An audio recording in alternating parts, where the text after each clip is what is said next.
You have some absolutely's though. Some people agree with you. Somebody said bullshit alert.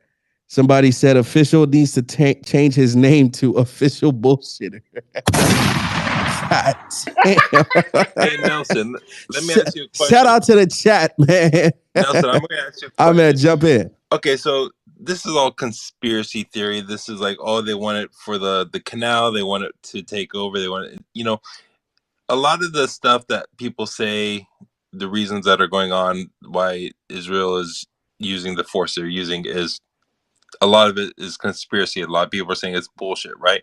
But let's just look back over the last couple of years of how many people were calling conspiracy theories about COVID and how much of it has come true, right?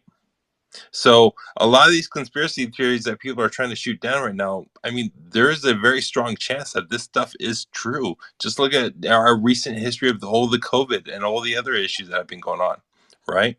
So people may come in with conspiracy theories, but let's be honest, there's a good chance that some of it is going to be true.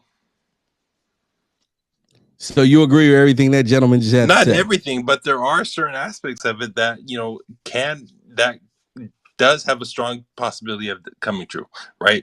They're talking about the canal. They're talking about all these different things that have been going on, right? So, or the offshore gas and oil, rights, things like that, right? So, I mean, not to say anything, time will tell. But let's be honest, some of it isn't as far fetched as we think. Look at what happened look at Iraq. Iraq was mass destruction, but now look who has all the oil contracts in Iraq now. See what I'm saying? Right, So, right. See what happens. Ahmed, I got a question for you. Okay, who's your source? Because I need something. My source, my conspiracy source. Man. No. That's not what I asked you. Hear me again. Who's your source? Because I definitely need the shit you're smoking right now. Hey, well, definitely ain't no mainstream. I definitely need that shit. Smoke weed every day. What are you smoking right now? That's called Oreo cookies. West Coast, South Central common sense, baby. That's what it is. I knew you were smoking some goddamn common sense. Okay. Listen, man. I graduated class president. You know what I'm saying? 64% of the vote out of 3 people. So I mean a lot. Some people believe in me. You know what I mean? So you got a GED? Nah. I got I got my credentials. I got my diploma and everything. You know what I mean? My brother. Okay. I went halfway through college and I dropped out. That shit wasn't for me. But I thought you said you got your diploma, man. Where'd you get your diploma at? A charter school in South Florida. In Jewish territory. Okay. All right. Appreciate you, official. Appreciate you. Okay. Hey, man, y'all reached the space, man. The space crashed when I was dropping some important information. You know what I mean? I forgot where I was going to leave off at, but, Netanyahu was like, he was going to, JP Morgan and Epstein Island. He was like, like every time he's going to be facing some corruption or, something pops off with Hamas or this and that, he has to go and bomb people and he stays in power. It's been the same thing over and over and over again. The same playbook of the CIA. It's like he paid attention during orientation. All right, appreciate you, man. Appreciate you, my brother from Baltimore. Let's go to what's up, man? Maybe we used to have flex busters. Maybe you got to have corruption busters. Corruption busters, bro. I do not have time for that. Or shall we say even better, conspiracy busters. Man, I wasn't making as much money as I'm making right now back then, bro. I ain't got the time for it, my brother. I ain't got the time for it. But I definitely want to hear from somebody else on stage. We have a lot of people requesting to speak. Once again, if you're on stage right now and you don't have your hand emoji up on your profile, I'm going to have to move you down and create space for people who want to actually talk. Okay? So there's no chilling on stage, none of that. So make sure you have that hand emoji up if you want to speak, or else we got to rotate. So a lot of people that want to jump in right now. If you need a co-host, man, I'm saying I'm fair. Get the fuck out of here, bro. You got to earn your stripes with me, my brother. Come on, man. It don't happen like that. Come on, man. You understand? Let me go to Dan. Dan, what's going on, my brother? What are your thoughts about what's going on in Israel, Palestine? Let's talk about it, man. Hey, Nelson, can you hear me all right? Absolutely, I can hear you all right. Excellent. Yeah, I've been listening to your spaces for a few weeks now. I'm from the UK. And what I've been hearing in these spaces, some of them have just been absolutely wild. But yeah, a few different observations that I'm still trying to get my head around. It's just crazy to me, thinking with this whole conflict and with the Palestinians, just in the first place, just voting in Hamas as their government. It's just wild to me. Can you just imagine, like, when it comes to that day of voting and they're like, okay, yeah, we're going to build some more hospitals, we're going to lower your taxes, and yeah, we're going to go kill all the Jews. And you're like, yeah, that sounds good to me. I'll vote for them. I want that to be my government. It's just absolutely wild. And then also, listening to some other people that have spoken previously, and they kind of view Hamas as this resilience group, or I've also heard other people where they view them as their kind of military, but they just seem to still blame absolutely everything on Israel. Like, I just imagine if my military, if they had literally built tunnels underneath my house, and then they had built rocket sites at my children's school, and then they go and start a war with a country right next to me, and then that country then obviously retaliates and starts to bomb my house, I'm going to at least hold my military or my government responsible in some way for that. But that just doesn't seem to enter some of these people's minds. It's just crazy. Yeah, so that was just like one thing that, I've noticed a lot. But Dan, real quick. So you call it a conflict, not a genocide? Like indiscriminate, aggressive, way too overboard response, like bombing a whole, Not come on, bro. what like how the Palestinians or the Hamas, they want to genocide The Palestinians or Hamas, bro? Hamas, but Hamas, they are Palestinians. They're all orphans, right? Created by Israel. I had all their parents killed.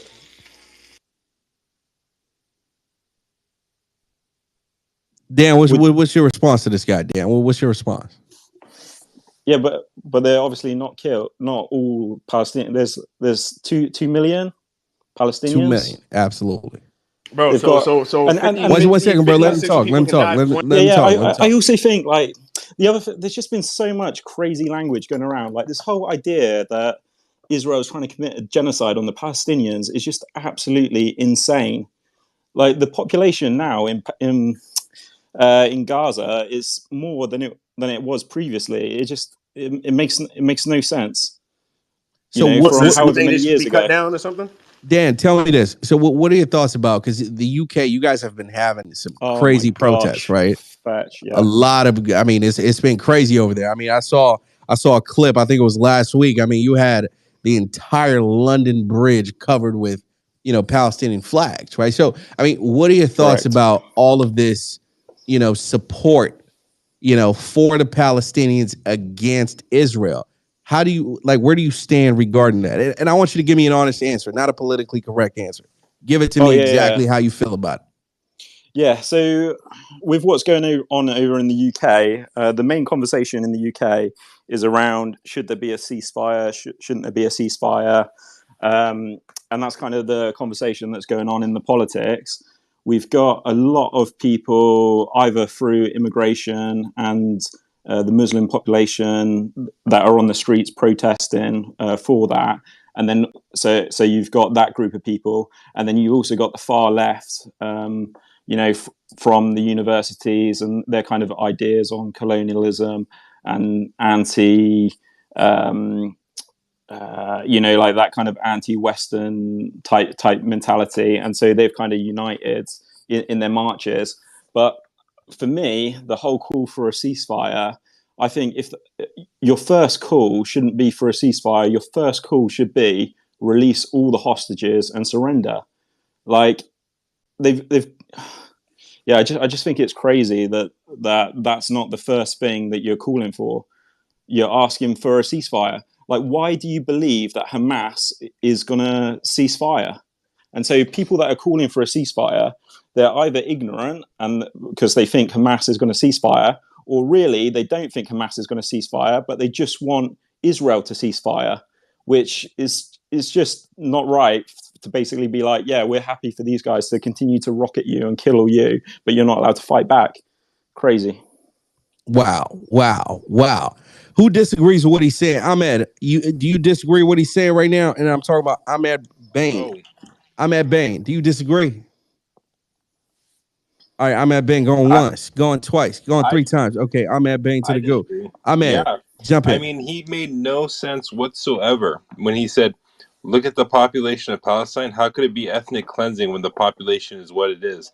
I'm like, how does the population of Palestine right now versus what it was 5, 10, 20 years ago come into this equation whatsoever about ethnic cleansing? Whether the population is 1 person or 100 million person, uh, people being killed is people being killed, no matter what the population was. So his argument or his statement made no sense whatsoever. I'm just saying it blows my mind. And then number two, if Israel is the most knowledgeable, advanced security intelligence, operation in the world, and they knew about all these tunnels the size of New York City, etc., etc., why was the place not surrounded by the whole army 24/7 just in case, right? If they knew about all these tunnels and all these things that was going on, like the gentleman just talked about, why were they not more prepared? Why all of a sudden they're telling us about these hundreds of miles of tunnels or dozens of miles of tunnels now, and it was never brought up in the past over the how many years people built these? So Ahmed, are you saying Sorry that about the this. Israelis possibly played a hand in this situation happening in the first place? Is that what you're Of saying? course, yeah, because if they're so advanced on their intelligence and their security and their surveillance, and they knew about all these tunnels and and all these things, why did they not have more security around Gaza before October 7th, right? How did they not see parachutes and paragliders and all these things coming over the wall the minute that it happened, right? If all of their intelligence and their sensors and their cameras and stuff were as good as they were. So there's a lot of questions that remain unanswered, and people saying, "Oh, it's a holiday. Oh, there was a this. Or oh, is it that?" I'm like, I'm sorry, but if you're the only non-Muslim Arab country surrounded by all these other countries that supposedly want to take you off the face of the earth, why would you have a moment of being chill, being lax, not keeping your guard up, right? The whole country was built on these principles. And then all of a sudden Wow, wow, This on wow. October and is on October 7th is the one day they lower their guard, and that's when everything happens.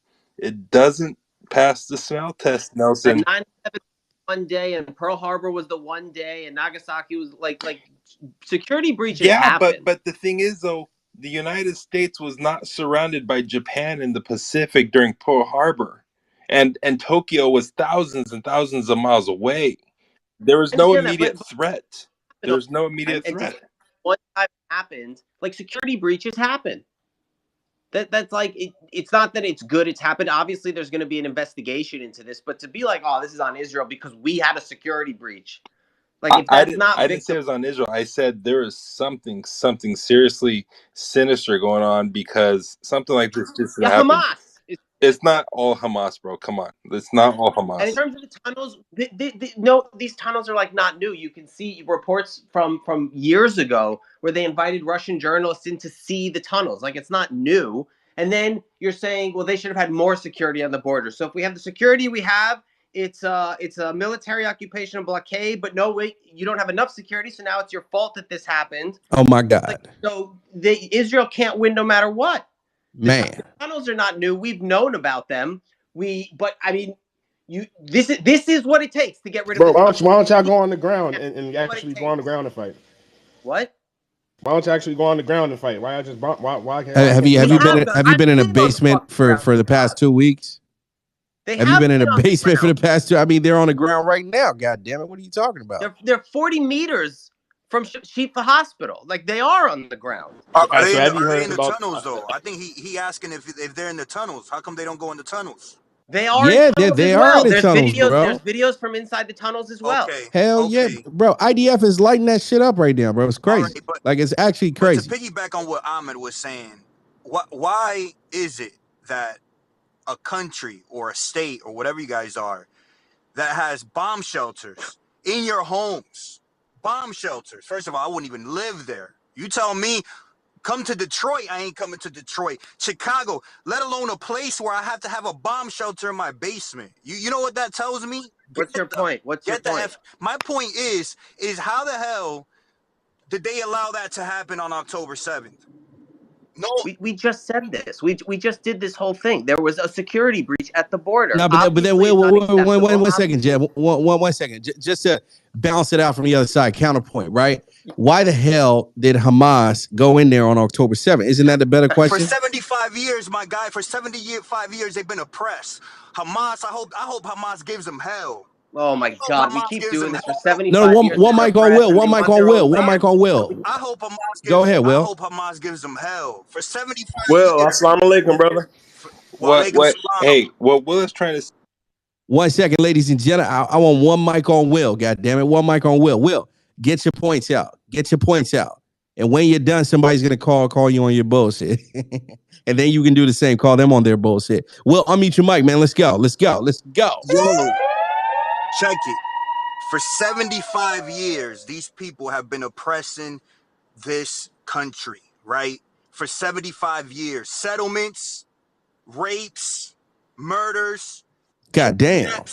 They've been kidnapping children, holding them hostage. And you're going to tell me that October 7th trumps all of that? No way. These men did what they had to do. And at the end of the day, you know, I asked the hard questions, right? Because one would think if Hamas knew that they were going to have this type of backlash, why did they do what they did? But it's simple. It's as simple as this. They took hostages just like Israel had taken hostages, because in the past, Israel would have gave them 1,000 people for one Israeli.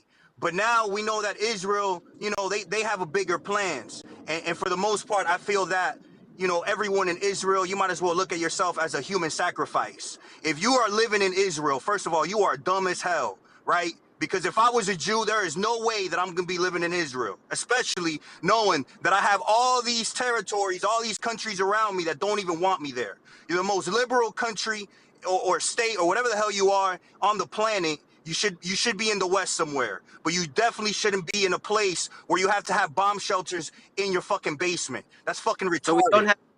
So we shouldn't be there. You shouldn't be. Nelson? No, you could look. You guys made a point earlier, right? I believe that if you were born in Israel, right? If you were born in Israel, you should have the choice if you want to live there or not. But even if I was born in Israel, I'd get the hell up out of there, like straight up. If I knew that my neighbors didn't want nothing to do with me, and I've been stealing homes from my neighbors, or not me, but my countrymen, and I see that Netanyahu's a fucking Yahoo, like I would get the hell up out of there. So we have Yahoos running this country. Hey, Will, you forgot. You're from Florida. You have Will. Yahoos running Florida. One mic on Zev. Zev, respond. Zev, respond to that. I mean, like, they should just get out of Israel because they're a democracy and the countries around them are not. Like, Bro, A democracy? bro, and I don't see what you're No, getting at with no the bomb democracy. shelter. Zev, it's not a democracy. I want one mic on Zev. One mic on Zev. God damn it, Zev, let's go. Well, which point? I mean, he you know, in terms of occupation, Gaza, you know, we again, Gaza, we vacated Gaza in 2005, pulled out thousands of settlers in an effort for peace. Like this idea that we've been oppressing Gaza since say go from 2005, but like, what have you done with it? Since 1948, my guy. Since 1948. Israel has no presence in Gaza prior to October 6th, prior to October 7th. There's no presence. We gave it back. We said we're pulling out. Let's have peace. Do what you want. Put in a legitimate government. Build infrastructure. Build schools. Build a fucking economy. Join the rest of the world. Instead, Hamas came to power by force.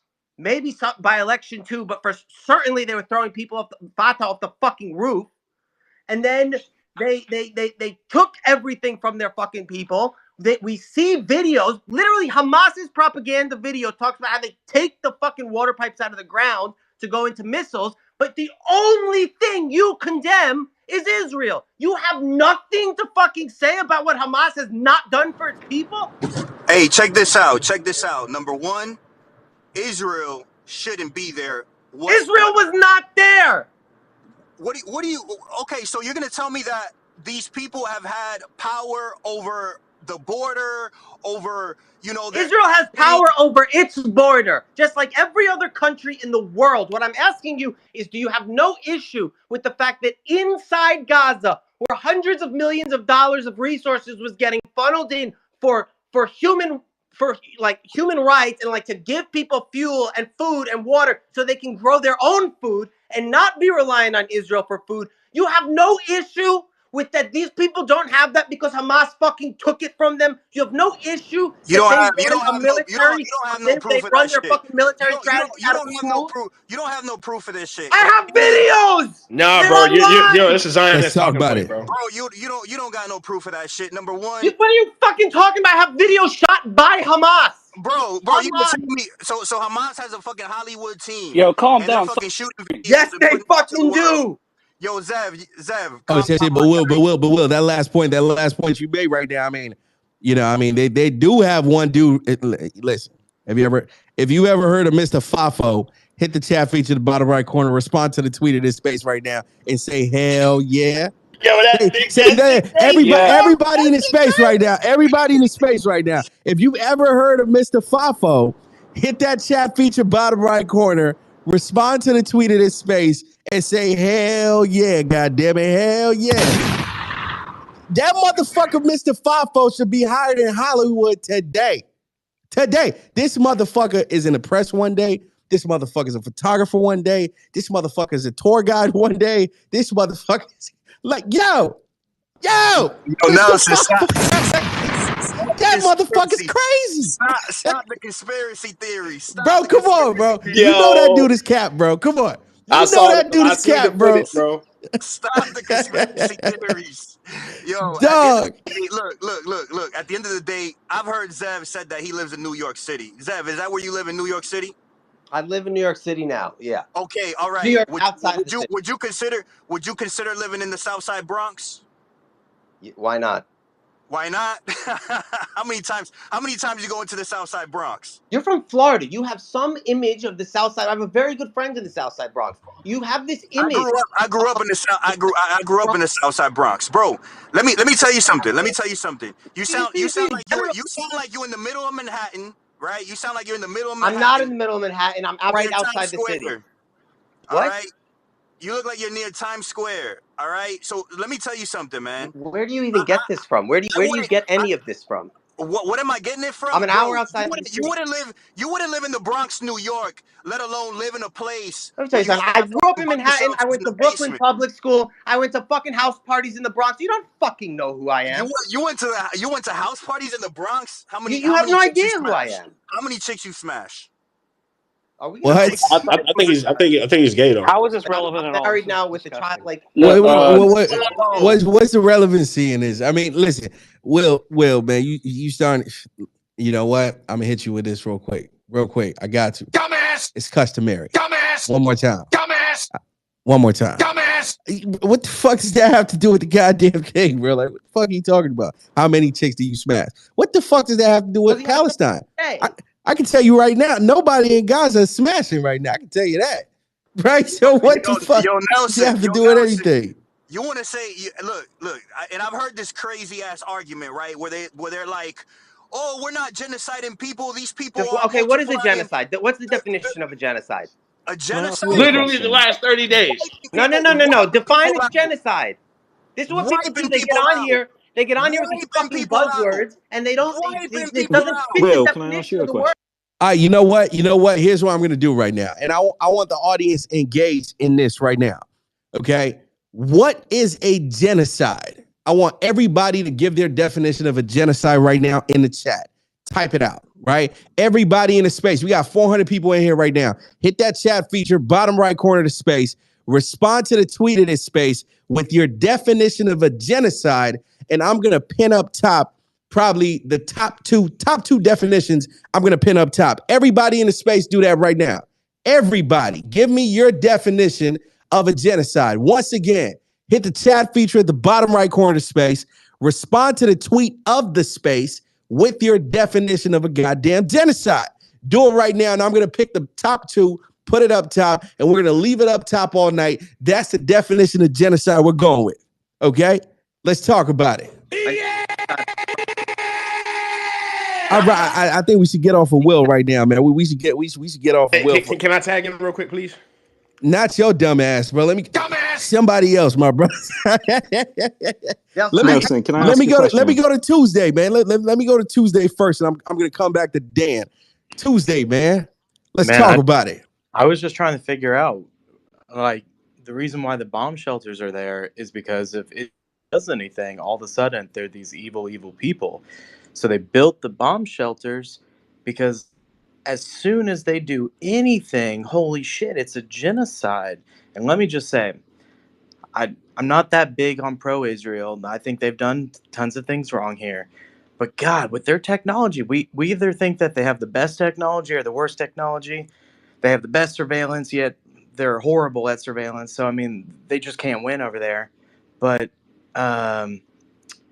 if they were trying to do a genocide, they are doing the worst job ever. I mean, we know what their munitions are like. We know they have way bigger bombs. Like, why take out one if they could just wipe out the entire freaking strip in the matter of hours? I mean, it's almost ingenuous at this point to say that's a genocide.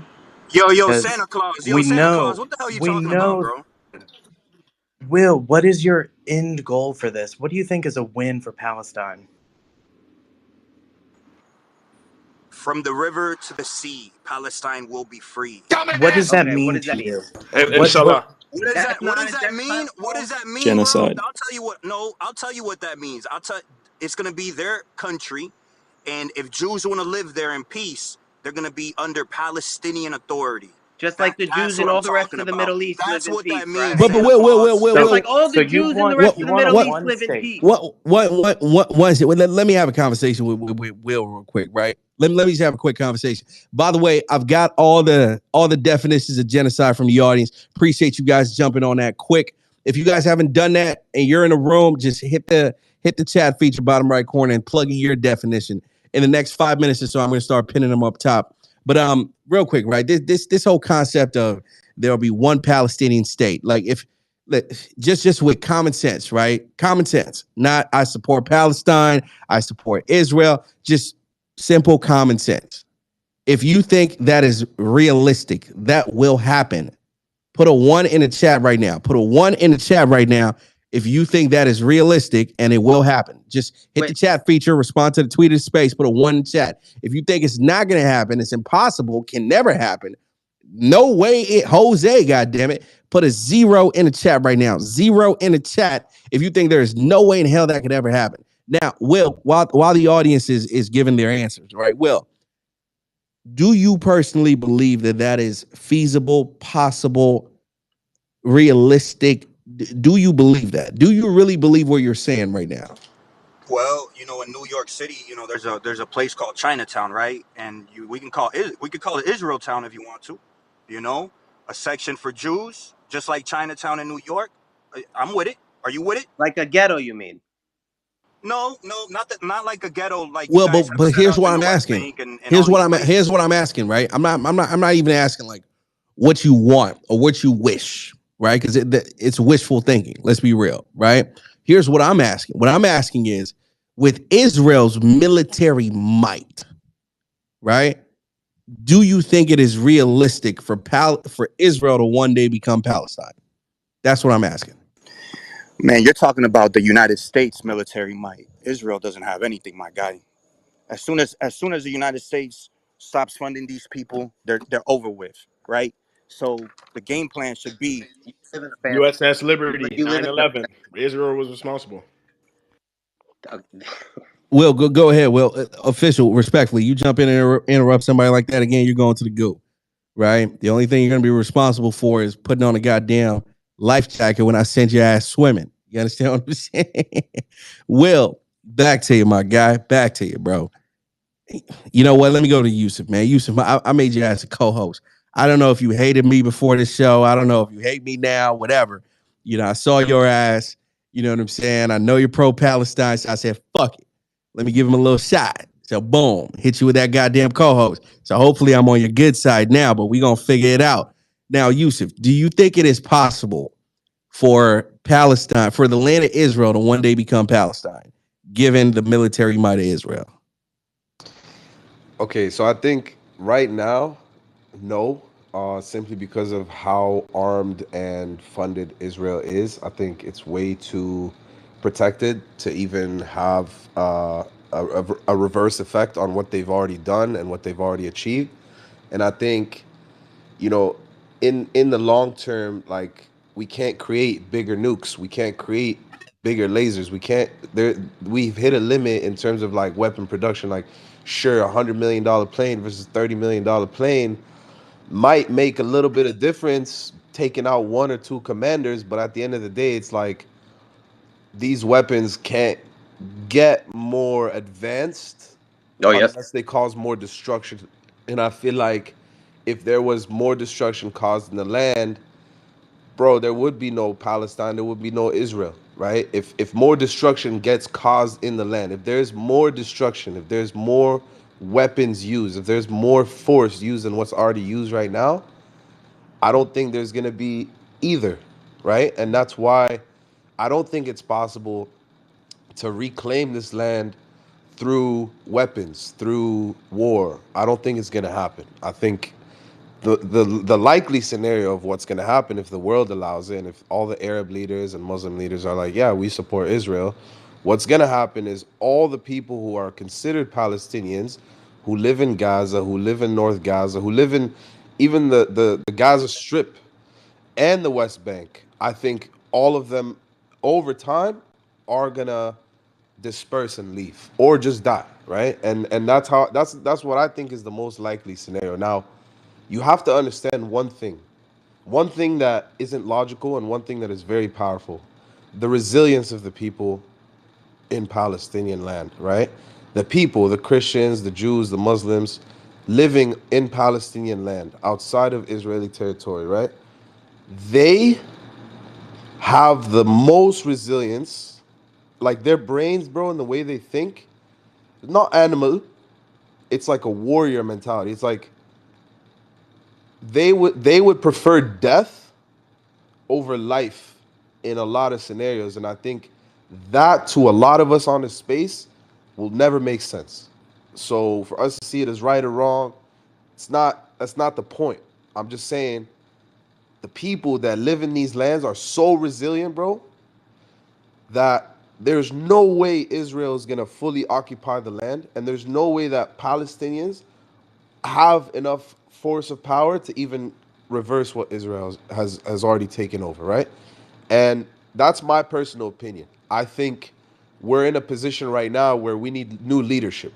We need new military leaders. We need younger leaders who understand what's going on in the world and have some sort of actual empathy in their heart rather than just like, bro, most adults, like in reality, don't have empathy because they are going through a lot of stuff. And a lot of adults deal with mental health problems and deal with underlying conditions and, a really complex life and ego complex. So for them, a lot of adults, it's harder to have an empathy. But when you see a child, they're less likely to be racist. They're less likely to be aggressive. They're less likely to be violent. And that's just facts, right? So when I look at younger leaders who are now more empathetic, I'm not talking about children of terrorists. I'm not talking about descendants. I'm talking about people who can actually lead and have the right education and have learned and are educated on the subject more than anybody. That's what we need to be looking for as a crowd, as a people. We need to be looking for these people and putting them in power and voting them into power. Because look at what happened in Israel and Palestine. Why did all of this happen, bro? Because the people elected certain people into government, and those people have the right and power to make everyone in the room shut up, like you do, Nelson. You can literally mute everyone in the room at any certain point in time and say whatever the fuck You you want, goddamn right. right? So people, bro, that's power. That's power. And I feel like you got voted up here technically because everyone's choosing to be in your space, right? Anybody else could choose to open a space right now and try to compete with you, but you got voted up here because people are showing up and people are clicking on your space. So that's how I look at power, bro. And I feel like if we had more leaders who are empathetic, who actually understand like how to use weapons in the right way and not not just go back and forth, bro. Look at the leaders, man. Hamas leaders, Palestinian elected leaders, Israeli leaders, IDF commanders and leaders. Like, bro, all this shit, they're just full of old people who don't really care. Like, they're willing to kill. They're willing to go and destroy because they know their time on this earth is not long. And everyone knows this, bro. Everyone understands this. Like, it's not, I'm not making this up just to make my point. Like, this is facts, bro. An older person will likely risk their life and risk a lot more than a young person, right? A young person who has 70, 80 years to live on this planet versus someone who has 10 to 20 years left. It's a big difference, bro. It's a big difference. And I see a lot of older people who I speak with and I network with, and a lot of people that I do business with, they tend to be less empathetic in the fact that I'm going to be dead. I don't really care what the issues are. I'm not going to have to deal with it when I'm dead. So I don't really care. And that lack of care, even if it's like 20%, 30%, 50%, however much they don't care, the young people can make up for that. And young leaders can actually come up and take charge. But you know what? Social media is so diluted, bro, and like with bullshit. And there's propaganda from both sides on social media, so much propaganda that prevents young leaders from being, you know, pushed up and actually hearing the opinions of new voices, bro. I'm tired of listening to the fucking leaders. I'm tired of listening to these people who think they got it all right and they think they're headed in the right direction. We're all watching and we're like, this is a disaster. Like, I'm sure everyone in space agrees what's happening right now is an absolute disaster. But who let that happen? Did we let it happen? Absolutely Joe not. Biden. It's the fucking leaders. I don't care about U.S. leaders. I'm not talking about USA. USA is Right, like the right, funding. It's like the funding platform, right? It's right, like right. Y Nah, fuck Combinator, Joe Biden, bro. That ever since he bro. took office, I don't even think Joe it's Biden's alive, bro. I don't Let even me let think me you let Joe me don't know let me where Biden's ask you you don't still this know where question you alive. real at. quick. You don't Let know me where ask you you this at. question real quick, right? Let me ask you this question real quick. So, as the last question, Mr. Fafo, cap or real? Me, you asking me that? Hell yeah, goddamn it, cap or real? Just give me Bro, one answer. honestly, bro, You I think are it's real. obsessed I with think it's Mr. real. There's Fefo. no way he's capped, bro. Like, You think Mr. Fafo is real? I think he's a real person, absolutely, and I think he is. Everybody's face. Hit the chat feature bottom right corner. Drop a laughing emoji real Bro, quick. he's a Bro, real that's person, I bro. can How tell you could Drop they that drop fake happened. the something like Artificial that? intelligence. drop the emoji where the guy's laughing and rolling. By the way. God damn, bro, Mr. Fafo, man. But real quick, right? So I said I was gonna pin some definitions of genocide from the audience up top, right? So everybody on stage. So from me down to Dan, I need us to vote which of these definitions are accurate, right? So the way I need you guys to do it, I'm gonna read the definition and then just hit the little emoji, just put a thumbs up or a thumbs down. Everybody on stage. I'm gonna see which one gets the most thumbs ups, and then we go with that one, right? So here we go. Number one. Listen, I need everybody to participate. If you don't like it, thumbs down. If you like it, thumbs up. Let's go. First one: genocide is the intentional and systematic extermination or elimination of a national, ethnic, racial, or religious group. Thumbs up or thumbs down. Where are we at? Stage. Let's go. Stage. Let's go. Let's go. Okay, everybody agrees with that one. Boom. We're going to throw that up. That is from SR71. SR71, we're going to put you at the top of this goddamn space for quite some time. All right, let me go to another one. Another one. Genocide, the deliberate killing of a large number of people from a particular nation or ethnic group with the aim of destroying that nation or group. Thumbs up or thumbs down. Let's go. Everybody in agreement with that? Okay, boom. We're going to get that definition up too. I'm going to get one more person from the audience I'm going to put up top. So let me see. Next one, genocide equals slaughter. I don't think we're going to go with that one. It's too little. Next one, the deliberate attempt to wipe out an ethnicity or race. Thumbs up or thumbs down. Everybody rocking with that? All right, boom. So 3. I got 3 from the audience. Shout out to you guys, by the way, for jumping in the chat as quick as you did. I'm going to pin all 3 of these definitions up top, and we're going to talk about it. But that being said, Zev, based on the definitions I just read right now, Yeah. do you believe Israel is committing genocide in Gaza right now, and why? No. Let's talk about it. Okay, so that because as I think you threw it out, genocide is a slaughter. He says too short or whatever, but because The reason it's not a genocide is this is not a systematic extermination of an ethnic group. This is the targeting of a terrorist organization, Hamas, and the civilians dying. I know this sounds heartless, but like, war is fucking hell.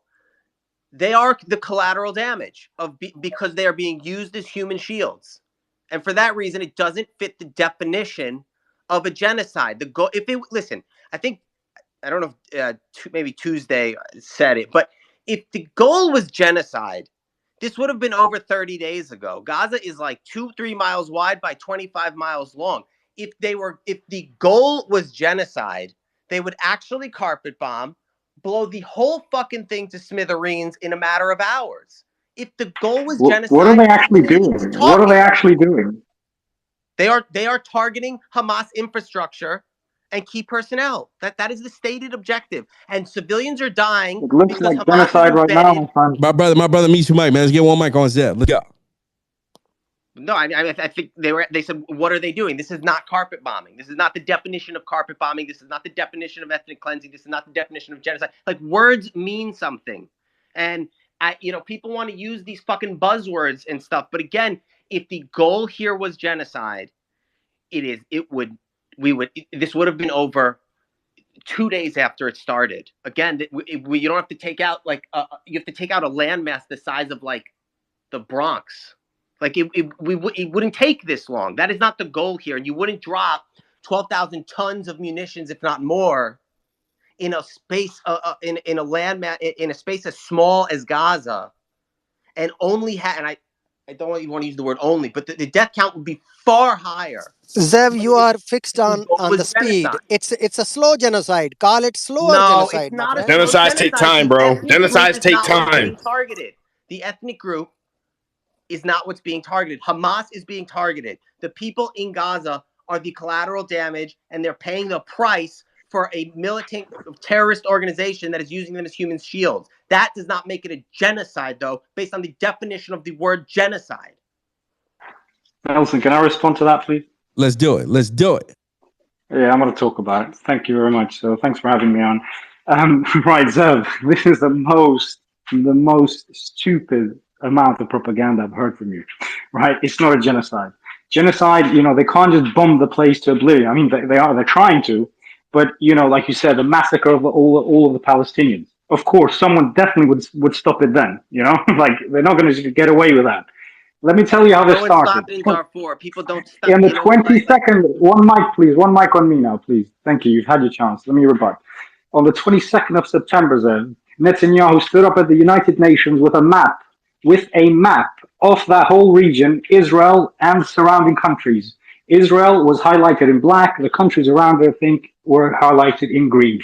Guess what is missing on that map, Zev? Palestine is missing on that map. The actual land of Israel is highlighted in black. It's just called Israel. There is no Gaza. There is no West Bank. Right? Okay? Now, you tell me, we're talking about Gaza right now. This is a Palestine-Israel debate, right? You tell me, we're missing out the whole of West Bank.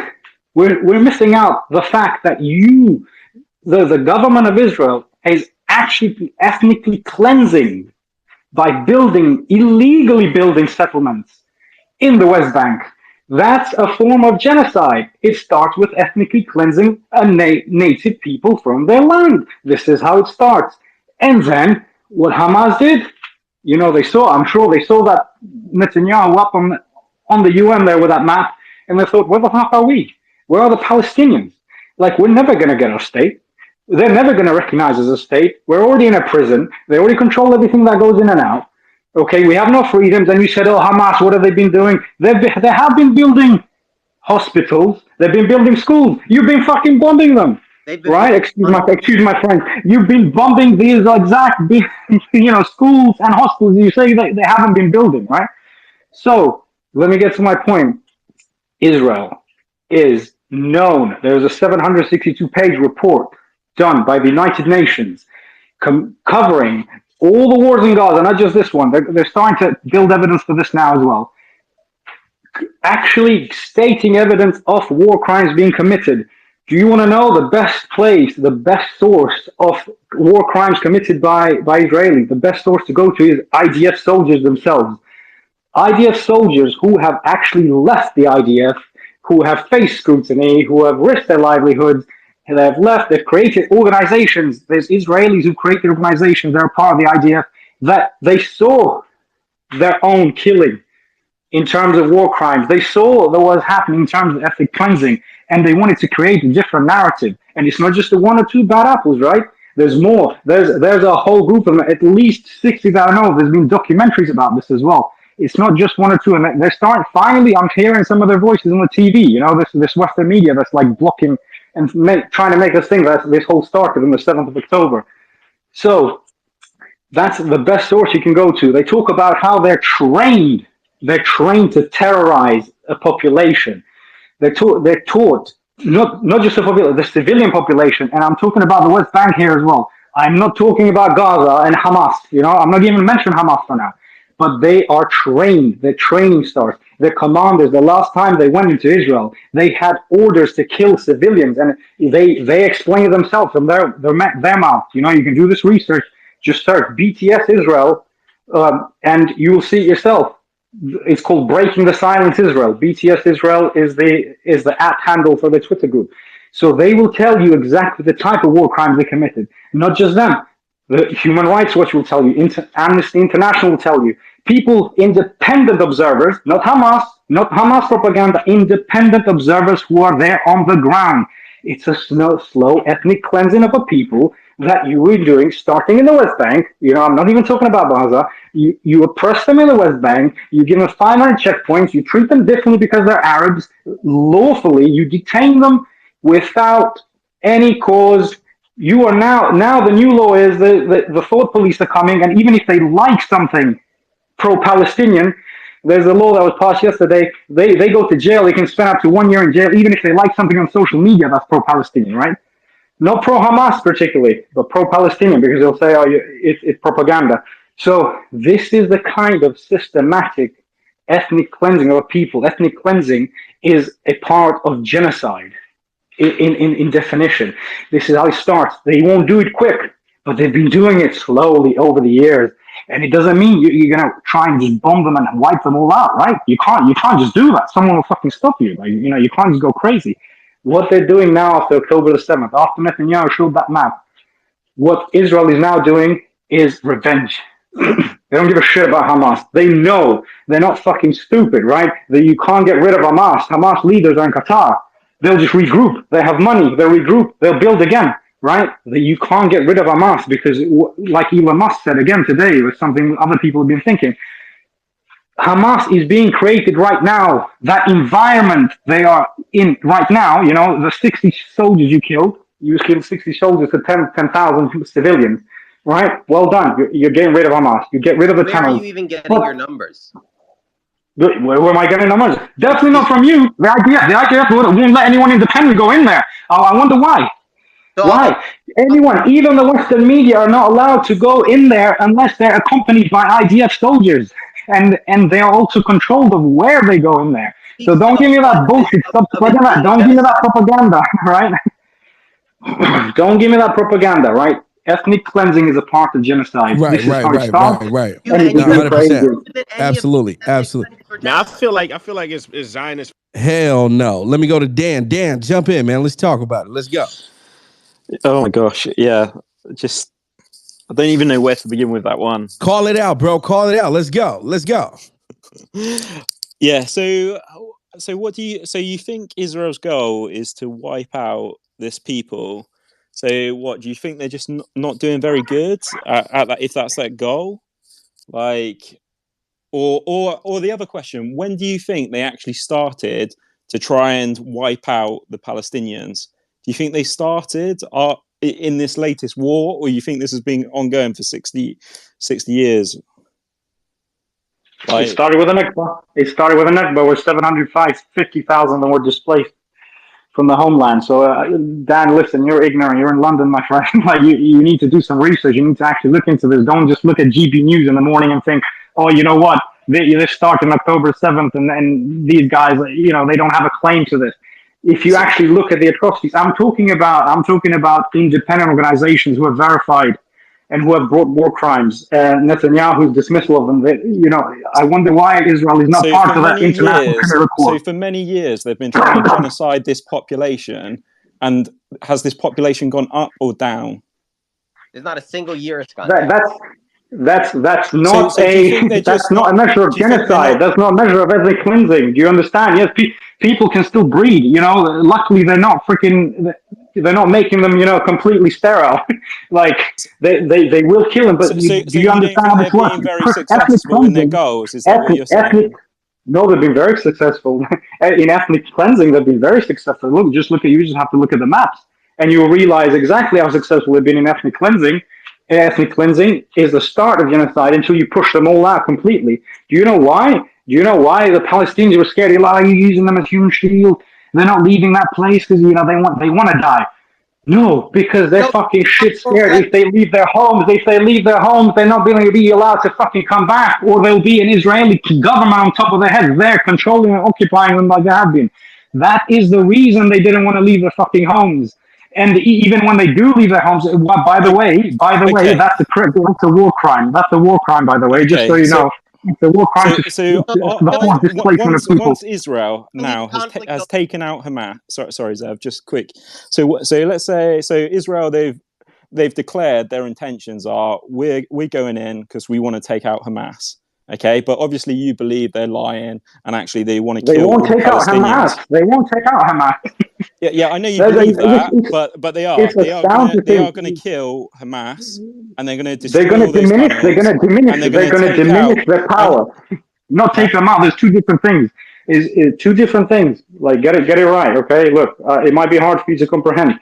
Destroying Hamas, which is an ideology, destroying their ideology, and actually the top leaders who are actually sitting in Qatar right now with still a shitload of money, so they can come back and rebuild. So and they've also got targets on their head too. They've got targets on their head too. Taking out the tunnels, and their $300 rockets. Can I just make a point, please, quickly? Just going back to the question that I was trying to make. I was just going to say, so Israel, they make a point. Get to it. Hey, dude, meet your mic, man. Let this guy talk. Hey, the bad thing about your mic. Yeah. The bad thing about your mic is fucking trash, right? So I mean, let him get it off with his nice mic, and then we'll come back. We might even go to somebody else that's pro-Palestine, bro. I'm having a headache listening to your goddamn voice through that fucking microphone, man. I mean, Lord have mercy.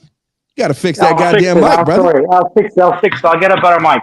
Bro, that shit sounds like you got a sore throat, man. Like a virtual sore throat. God damn. Dan, let's talk about it, man. Let's go. Hi, Nelson. Thanks. Yeah, see, the point the question I was trying to raise is, so Israel have said they're going in to take out Hamas. And now you obviously, or this other side, believes that's not actually their goal. Their goal is actually to kill all the Palestinians. So once Israel has completed their objective or gone in and destroyed these tunnels and killed the leadership and taken out the munitions, if they then pull out or it's over, will that then change your opinion? You'll have a new uprising. Is that mic better? It is fantastic, brother. Awesome. Fantastic. So I don't think you understand what I'm saying. It's not what I believe, right? The Israeli Prime Minister on the 22nd of September this year put a map to the UN showing Israel with only Israel on there, no Palestine. Do you understand? This is not what I believe. This is what he showed to the United Nations, right? It's not a belief, it's a fact. This is his intention. So but he's clearly stating to the United Nations. Why would you do that? If you were to believe that, though, do you not believe that the other side, when they say Palestine, it's all of ours from the river to the sea, that's also what they're the ones that are also calling for genocide? If that's what you think, if you think the belief that this is all one land. That's what these people believe. They believe that Israel, Palestine is occupied by Israel. That's not what they say. That's not what they say they mean.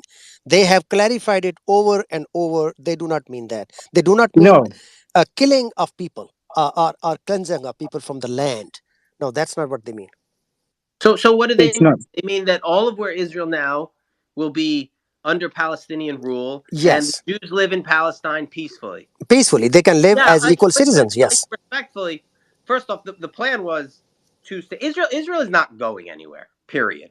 And this Let me idea step in. that Jews are now just supposed to, like, say, you know what, let's give it a shot. Let's give Hamas control of Israel because they've been doing such a good job, and they'll be fine with us. We'll be able to live how we want, and we can have our parades in Tel Aviv, and we can celebrate our holidays and this and that, because Hamas has been doing such a good job in Gaza, and because we have been welcome all throughout the Middle East. That's why there's Jews in all these countries throughout the Middle East, because that's the fucking utopia that we're gonna have if No, I Israel. mean the best way is to have a two-state solution. Obviously, that's the only thing that makes sense. Let's not get to the extremities of it. But in But terms that's of the not what's Israel intentions, Israel have clearly not wanted a two-state solution. Even Netanyahu wants a map with just Israel on it. He wants to try and drive out the Palestinians or take as much land as he can to ethnically cleanse them. And this, he not only has he shown that to the UN as a map, I think it's astounding that no one's actually talking about it. But to then say, okay, look, it's the problem's Hamas. What was it before? How many terrorist organizations have been in Palestine that have attacked Israel? How many of them? Hamas is just one of them now, right? What about all the other ones before? All of them were terrorist organizations who are all fighting oppression. They're fighting oppression. They're fighting for their land because they're seeing their rights diminish. They're seeing their lands be taken. They're seeing them being treated as second-class citizens. They're seeing themselves being killed, bombed. Anything you can think of. What do you think that does to the psychology of people, a psychology of a nation? And people, pro-Israeli speakers, come on these spaces and they say, oh, well, there was never such a thing as a Palestinian people. That's utter bullshit, man. That's like the start of genocide. You're putting words in people's mouths. Okay, Nobody said Zev. there was No, no I've heard so many. I've heard so many say it. I'm not that saying you've said it. There's so many spaces I've listened to. I've been to in this space for a few nights, and I've heard them say, I think Nogo was the other night. It's like, oh yeah, if you look back to the after the 1800s, there were not that many Palestinian. There's no such thing as Palestinian. They only found an identity now, like DNA wise. Look at These the people were actions there. though of these people, rather than just the words. If you look at the actions of the actual countries themselves, surely that's more evidence. So, for example, now Israel, they're undergoing this operation, and then at the end of this this attack or this operation that they're doing, if after that point they then don't continue and they don't kill all the Palestinians and they go back and they go back out of Gaza, is that evidence that then that isn't their goal, or is that still not good enough? I think, what's this hyperfixation with Gaza? I know right now, they're trying to kill as many civilians as possible. I get that. But what about the West Bank? Why is no one talking about that? Why are they taking the land, driving them out? Why is that happening there? When are you going to believe that these people, they're trying to force these people away, take as much land as possible, and their prime minister proved it with a map he showed to the UN on the 22nd of September this year, before October the 7th was even a thing. That would be enough to incite someone. But wait, a DOC, I lot of have a people question. don't agree with the settlements. You're painting this picture that like everyone in Israel agrees with Bibi. Bibi is like incredibly hated, and he's done after this. And a lot of people, me included, don't agree with the settlements. What we're talking about, though, is that Israel, it wasn't just Bibi with the settlements. The presence they have in the West Bank, they did not have a presence in Gaza, and there was no effort for peace from the moment we pulled out. It was rockets, and we've done almost 2 decades of ceasefires. They don't throw rockets from the West Bank, and what do they get? What do they get in the West Bank? They're not shooting rockets from the West Bank. What do they get? What do they get? Killings? Again, How many Palestinians have died? How many Palestinians have died? One second, my bro. We need a. By the way, TLC, where are you located, bro? Where are you from? I'm in London. You're in London? Yeah. Have you ever been to Israel before, Palestine, or any of those places? Yes, I have been to Israel. Okay. Do you know of a place called Jenin? Yes, I've heard of it. I haven't been to Jenin. I've been to Tel Aviv. Where is Jenin? Jenin, as far as I know, yeah, it's in It's It's in where? Israel. It's in Israel, as far as I know. Jenin is in the West Bank. Yeah, but you got Janine's where the refugee camp was. Yeah, and you got Hamas fighters in Jenin. You didn't know that? Well, they could be Hamas fighters, yeah, but they haven't always been there. The West But Bank, they I haven't mean, been there all year round. the point I'm trying to make is it goes against the point that you just made. Where are the Hamas fighters in the West Bank? Clearly, there are. Yes, but they haven't been killing Hamas fighters. What my point is, they're not killing Hamas fighters. They're killing civilians. But you just How do you know discounted that? the fact that there is Hamas in the West Bank, though. No, but they're not a controlling government. They don't have the same network they control they have over Gaza. That wasn't what you stated. You said there's no Hamas in the West Bank. Okay, fair enough. So there isn't a Hamas government-controlled West Bank. it's controlled by a completely different entity. Yeah, so I'll correct that. Okay, good. All right, get back to it. Let's actually. Can we? Nelson, can I just ask another question? Hamza, jump in, man. Jump in. Dan, No, I appreciate circle back that, to man. you. No, I appreciate that. First of all, let's go back with regards to some of the international laws that Israel has been breaking over the years. Okay. Now, there are a few points I would like to obviously highlight with regards to obviously occupation, illegal settlements, taking land by force, and also ethnic cleansing, as well as that. We were talking about genocide earlier on. So first thing is first. Now, it is illegal under international law, right, to acquire land by force. We know for a fact that Israel has been annexing land, all right, occupied by force, both during 1948 as well as 1967. And what Israel's basically been doing, right, through military action, right, is occupying land, claiming self-defense, saying that, well, obviously we're defending ourselves from so-called terrorists. And what they would do then is obviously take the land over, occupy over 70% of the land.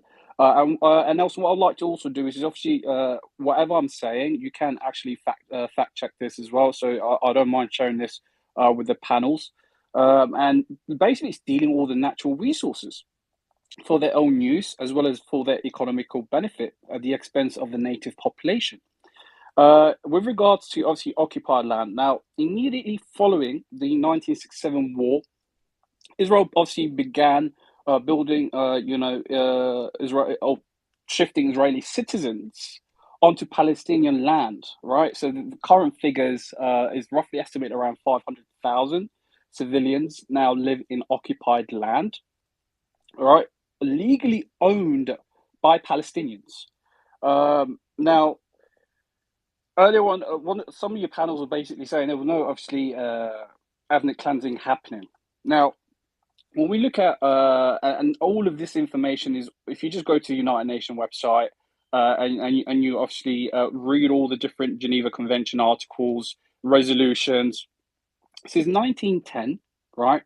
In different ways, the Zionists, right? And again, before I move on here, something that we need to really differentiate, and unfortunately, a lot of people in different spaces mix the two. We've got to differentiate between Zionism, which is a fascist ideology, from Judaism, and unfortunately, a lot of Zionists want to mix the two.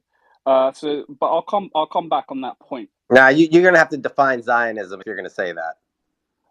Oh, do I have to define what a Zionism It's a fascist idea. I mean, you're using a pervert.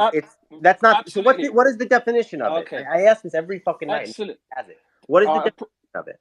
Right. Okay. So first of all, when you look at Zionism as an ideology, it was founded by a well-known individual who obviously lived in Europe, who did have Nazi ties. He was a Herzl did not himself. found the idea of Zionism. He did. He did not. He did not. Zionism. Right. Zionism. Okay. The idea of Zionism was with the Jews for thousands of years. The idea of Zion. Listen. Before this particular individual you're mentioning, where else was Zionism known? Okay. Every Passover, the Jews say this year here, next year, this year in exile, next year in the land of Israel. Because Zionism, the definition, is the belief that Israel is the Jewish homeland and we have a right to live there in peace. All right, listen. One thing you have to understand is that when you read the actual Torah, okay, Jews don't actually have a claim to Palestine. They don't. Okay. Now, one thing we have to understand is, for me, I do believe in a two-state solution, and I think some of your panels obviously alluded to this earlier on. That we cannot. There's no such a thing as a one state. We've got to be very realistic here. The only solution at the moment has to be a two-state solution where Palestine will have its own sovereign state as well as Israel. Israel is recognized internationally as a state, whether we like it or not, and those are what the facts are. And they are obviously backed by world superpowers. Those are just the facts. Anyone that denying that is obviously deluding themselves. But yeah, so you just, again, we can have that discussion about Zionism later on. Now, following the fighting in 1948 and again in 1967, Palestinian civilians, right, who wished to return back home were not allowed to do so, right? They were completely forbidden re-entry. What that basically means, right, is when you read obviously the actual documentation within the United Nations, is they were denied the right to return. They were denied the right to return. Now, if you're removed forcefully through military occupation from the land that you own and you've been living there, tell me how that in itself is not ethnic cleansing. That's something that we need to obviously figure out. Now, Israel is known, and it is an apartheid state. Unfortunately, it's obviously violated many international laws, and it still at the moment is, violating many international laws. And a lot of people are wondering, well, Hamza, can you tell us why is Israel, right? Why is Israel a apartheid state? Now, very simply, Israel has a formal system which literally legalizes discrimination against Palestinian Arabs, right? Which technically fits the official United Nations definition of apartheid. Okay, and I think they've got 60 plus laws, that the Knesset has obviously passed. Now, obviously, oppression, isolation in occupied territories, obviously does fit the official legal United Nations definition of apartheid, right? Also, in 2003, the Israeli legislature, also known as the Knesset, passed legislation that forbid spouse of Arab Israeli citizens who are in occupied territories from joining their families in Israel. Okay? The reason for this legislation, right? Listen, guys, the whole reason why this legislation was passed is to help maintain the Jewish demographic. Okay? Now, majority family unification. Okay? So if I, as a Palestinian, have got family in Israel, and I do want to obviously go and see my family, due to this racist law, I'm not allowed to do that. Okay? You mean if you lack Israeli citizenship?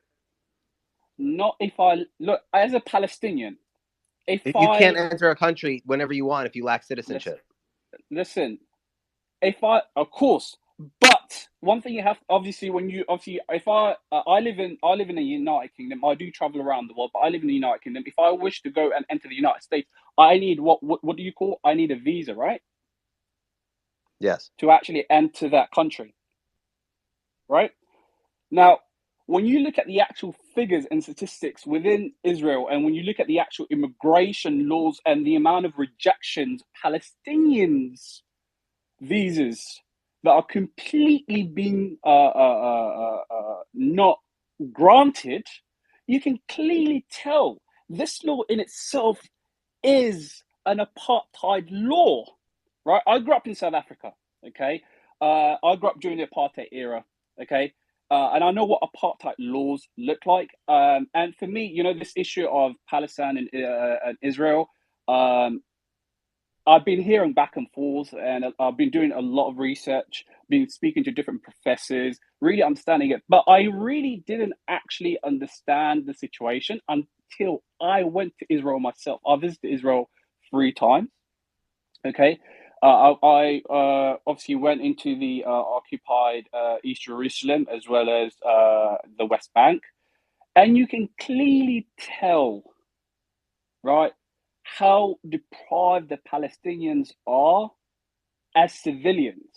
So when people come on these platforms, pretending that they actually know what they're talking about, you guys do not know what you're talking about, because a lot of you actually don't see what the Palestinians are going through. So I'll give you an example. I was at East Jerusalem, the occupied East Jerusalem. I don't know. Can you guys still hear me, by the way? Yeah, you're good. Yes, sir. We hear you. We hear you. Yeah. Oh, sorry. I don't. Yeah, sorry. I've got really low signal, so I do apologize if my voice does keep cutting. So I was in East Jerusalem, and I actually wanted to see, because I've been hearing a lot of this. Oh, Israel is an apartheid state. Israel is this. Israel is this. Israel is that. And I thought, you know what, Hamzi, stop listening to what people are saying, and go out there and see it for yourself. See what the situation on the ground is. And believe me, whenever Palestinians, there was one time where there was a lady in East Jerusalem. She had her shopping bag, and she obviously just walking across the road, and then all of a sudden, I just started seeing some Israeli police officers just randomly just harassing her for no reason, and I was absolutely shocked. I'm thinking to myself, why is this? Why is this? And the videos of not allowing worshippers to go to the Al-Aqsa compound to go and pray, raiding a holy place, right? And then all of a sudden now you want to obviously preach to us about, or tell us, oh, well, Israel, it's a democracy. I hear this a lot. Israel is a democracy. Israel is a democracy. What you guys have to understand, yes, Israel is a democracy, but it is an apartheid racist state. That's the actual fact. Now, I didn't initially believe that Israel had so many racist laws until I started reading about them myself while I was actually there. And I'm thinking to myself, how is it possible, right? How can these people integrate into each other's society, right, when one side is behind walls and they've obviously got machine guns and snipers, and they're literally caged from the air, from the sea, and from the land? A lot of people in these platforms talking about, oh, Israel, it's a democracy. We've got freedom of expression, freedom of expression, primarily to the natives that live there.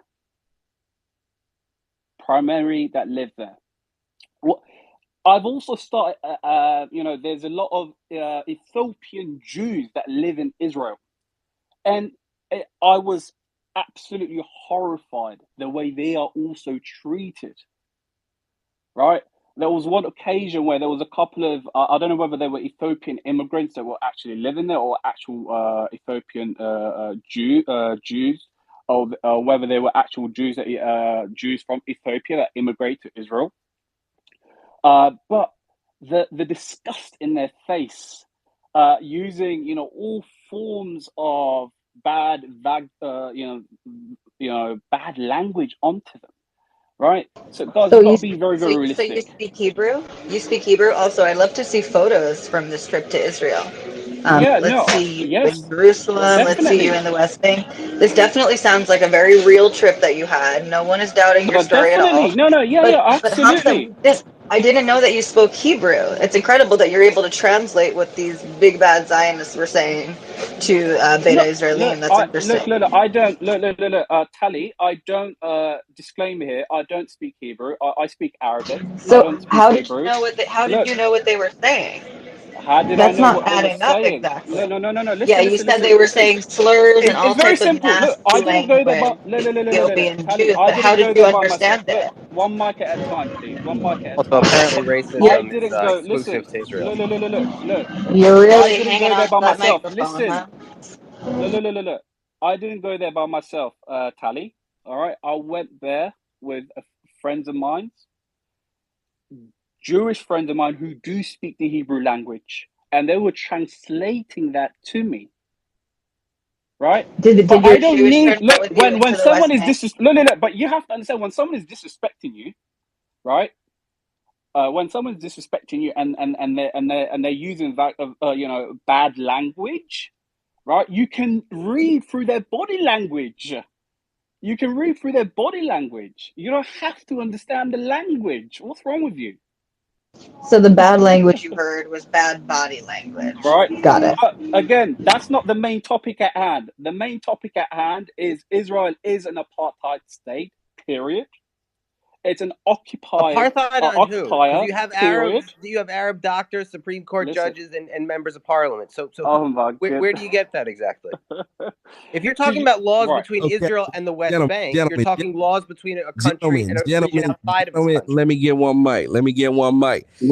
Ladies and gentlemen, so as you can see, I'm talking from my secondary profile. So I've gone ahead and opened the clubhouse room. I got my clubhouse audience involved in this conversation right now. So we have a much larger stage with a whole lot of people that want to talk. Okay, they want to get some shit off their chest. Right. So I really want to go back to, the Hamas leader's son. What's his name? Youssef, something. I don't know how to pronounce the guy's goddamn name, man. I don't want to butcher it. So Nelson, I have a question for you, man. What's your goddamn question, man? What's up? Question is, yesterday I was in Yehuda's space and he mentioned that every Israeli who walks 3 steps in that land, Yeah. every third step is God gets very happy, and it's like God gets is as prayer to him. Also is now Nelson. Anytime people mention for propaganda reasons 72 virgin jihadis going to heaven, it's Yeah. made big deal for defamation purposes. Do you really believe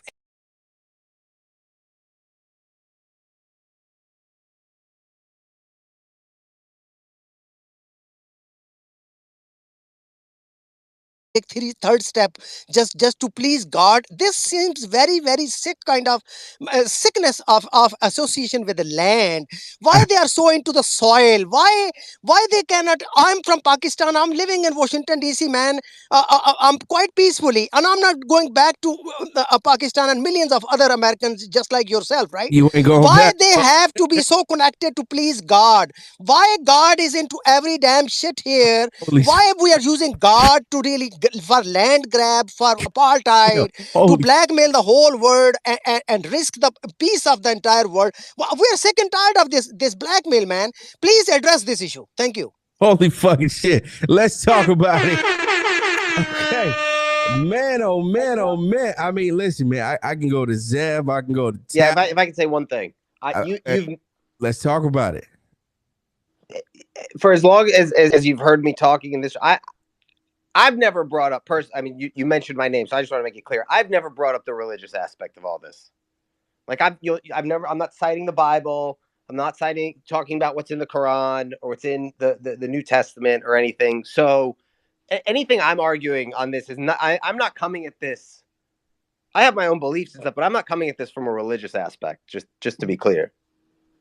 Yeah, Zev, you have appointed your other buddies for that. Look, as a former student, yes, at the Zion congregation, that's what we did. As a former student of comparative religions, if we were to go to the Old Testament, New Testament, I don't think Israel will have a leg to stand on. Well, what do you mean by that, right? If we were to go back to the Old Testament, New Testament, Israel wouldn't have a leg to stand on. That's what you just said right now, right? So we are going to take this to the holy books? No, are we? Are we, or are we going to move on from it? No. We're definitely not moving on from it, bro. You just triggered a bunch of Israelis in the room right now, my brother. We need to break that shit down. What do you mean by that? What do you mean? What you just said right now? Israel wouldn't have a leg to stand on if we went back to the holy books. What are you talking about? Break it down. Absolutely. Right. Okay. Now, I'm pretty sure there's a lot of people on this platform. I'm not a Hebrew speaker, by the way, so I do have the English translation, right, of the actual Torah, right? So what I would like to quickly do is, if I can, just bring. Okay, so we've got. Okay, so what does the religion of Judaism teach, right? Now, if you open the Sabah Messiah, what was it? Was it chapter 114, verse 6? Basically says, the Jews are human beings, but the nation of the world are not human beings, but beasts. Can anyone who is quite familiar with the Sabah please explain that to us? That the Jews are human beings, but the nation of the world are not human beings, but beasts. I would just say I can't speak to that personally. I'm not like I'm not super religious, but I would argue that every religion, the people of that religion view themselves as the chosen to some extent. The Muslims, I would imagine you believe you're following the correct religion. The Christians accept Jesus. This is the correct religion. No, we are not the chosen ones. We are not. Please do not blame us. We are not. We are ordinary, just like everybody else. We are not chosen ones. I disown being chosen. We are not same the Fagner. Right. Okay. Sorry, Seth. Guys, can we have one mic? Seth, go on. I'm just saying you're picking like one line from a holy book, and like saying Brother, like it's very specific though. It's very specific, brother. The reason why I picked it, brother, is it's very specific. No, but you're saying we don't have a claim to the land. Like it's not. It's you're picking that. You originally started saying if you go to the holy book, it's gonna even there. It's like the Jews don't have a claim to Israel. Meanwhile, the one prayer any religious Jew would say the second they wake up, Shema Yisrael, listen, hear, O Israel, the Lord is our God, the Lord is one. Like this idea that like it's not in the again. All right, what about this, brother? What about this? What about this? What about this? What about this? This idea that it's not in the holy text that Jews have called Israel their homeland is ridiculous. But I don't. Can I respond to that? Can I respond to that? Just go based on religious text.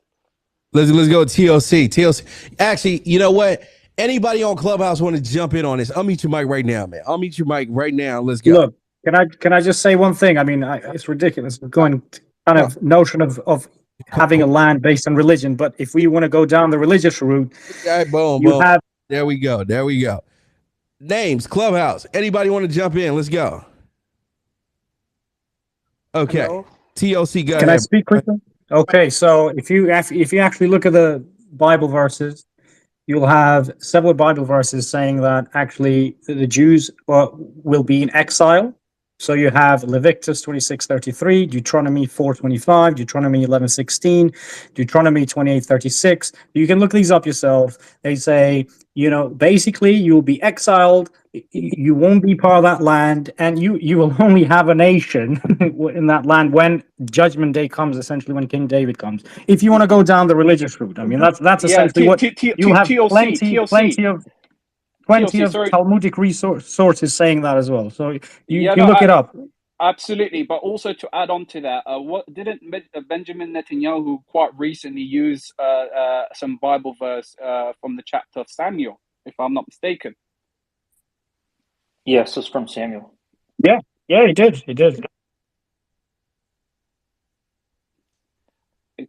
What's the point, gentlemen? I mean, what the fuck is the point?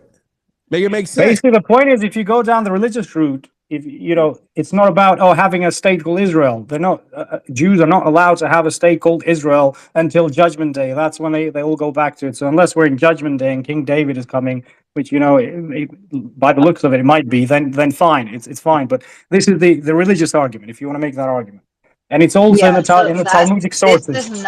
This is not the religious argument.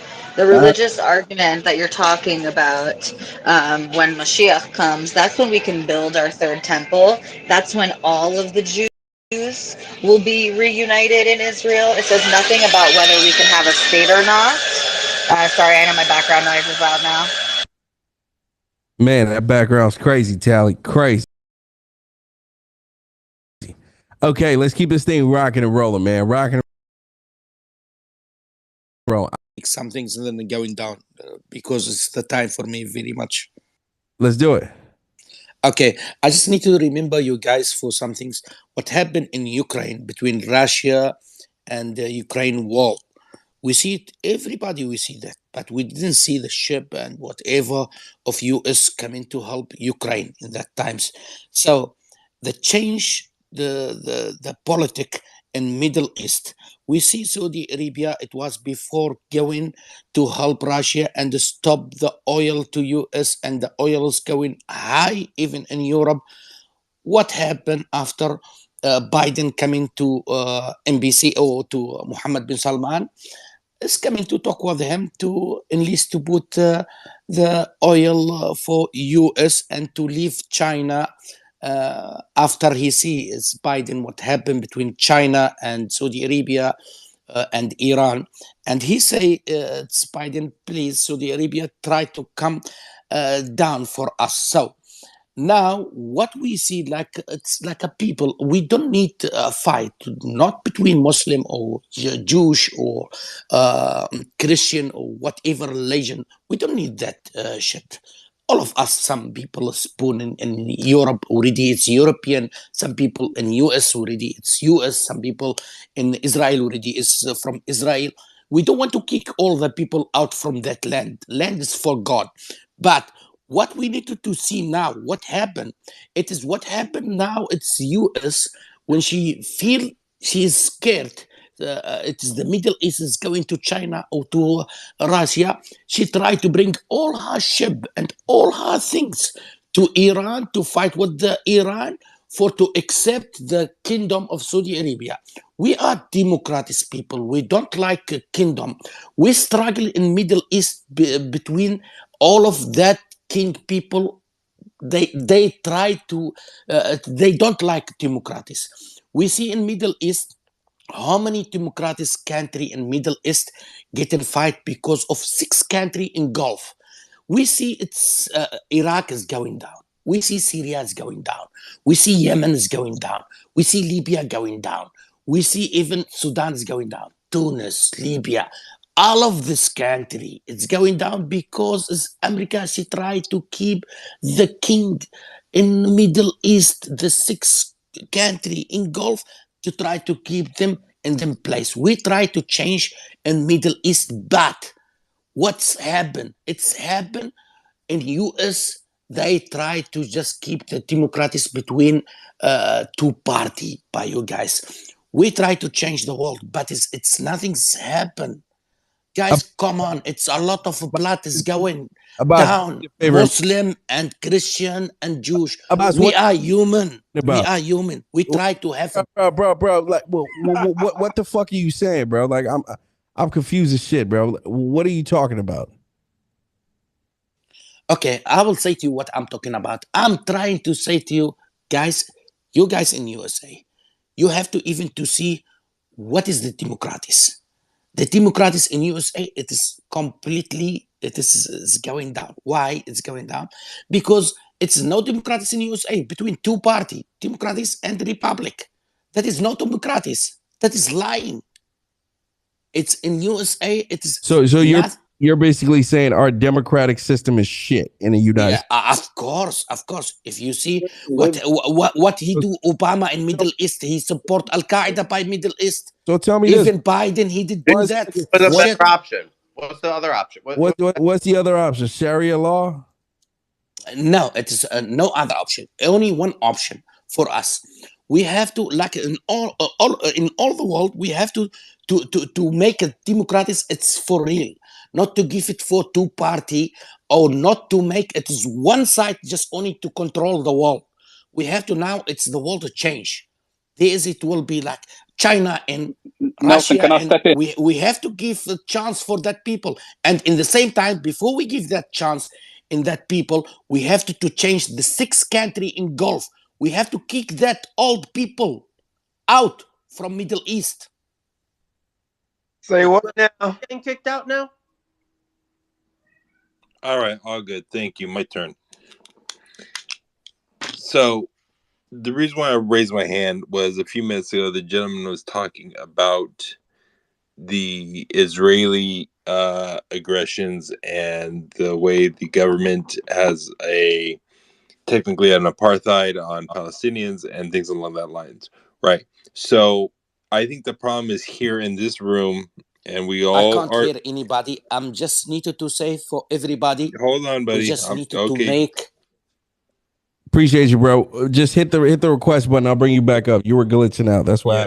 Hey, Nelson, I think the problem is everyone is trying to justify their side. And the problem is we're not calling spades a spade enough. We're not calling out evil when evil happens. We're trying to justify it because we're aligned with a certain side.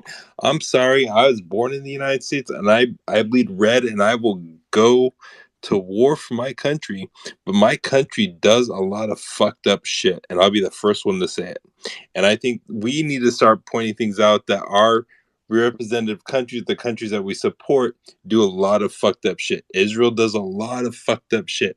Hamas and the Palestinian Authority does a lot of fucked up shit. But we are too obsessed with defending it versus calling it out. A few minutes ago, we talked about how Sorry, Israel Ahmed, to was. cut you up. I just needed No, to say don't the cut. last one, No, the last okay. things I wanted to say it, and then I'm going down. This guy. Finish it, bro. Come on. Let's go. Get to the point. I can't hear him. Get to the point. Get to the point. Let's All go. right. So anything like we're talking about how Israel's supposedly an apartheid state, and I wanted to point out, well, if there's 100, and I'm looking at it right now on the internet, and someone was talking about it earlier. There is 140 UN General Council Assembly resolutions condemning Israel on the treatment of Palestinians and the settlements that they do, right? And then the question is why does Israel have so many compared to other countries? Right. So what we got to do is we just got to call a spade a spade. Is Israel operating an apartheid state? Yes, they are. Are they doing bad things? Yes, they are. Are there evil people in the Knesset and in the government? Yes, there are. Is there evil people in the IDF? Yes, there are. Is there evil people in Israel? Yes, there are. Is there the same in the Palestine and Middle Eastern countries? Yes, there is. But the thing is, though, there's nothing wrong at all as calling evil where it lies, right? If your government is evil, they're fucking evil, and there's nothing wrong with acknowledging that. There's no reason why you should defend it. If the other side is evil, then they're evil, and then you call it out, and there's no reason to defend it, right? I think our problem is here is we keep trying to defend a country or a religion or a race because we are aligned with it, which is fine, but do not defend the evil that they perpetrate. All right? Do not. Brother, can I step in? Go ahead. No, I appreciate that, and I absolutely agree with you. I'm not trying to justify at all the killing of any innocent person, whether it's an Israeli innocent person, whether it's a Palestinian innocent person, any innocent person. And I absolutely agree with you in calling out evil, right? But we do at times have to talk about the facts on the ground. I absolutely agree with you, and obviously there are people on both sides that want to justify the actions on their side due to obviously biases that they might hold. But one thing I always encourage people to do is always to be an objective observer. That's what I always encourage. Appreciate you, bro. 100%. Real quick, right? So we started off talking about Mossab Hassan Yusuf, right? The Hamas leader's son. And, I definitely want to debate some of the points that he brought up, in that particular interview, right? So one thing he said, which is, quite frankly, a big deal, and I know it's going to trigger a lot of you guys in here.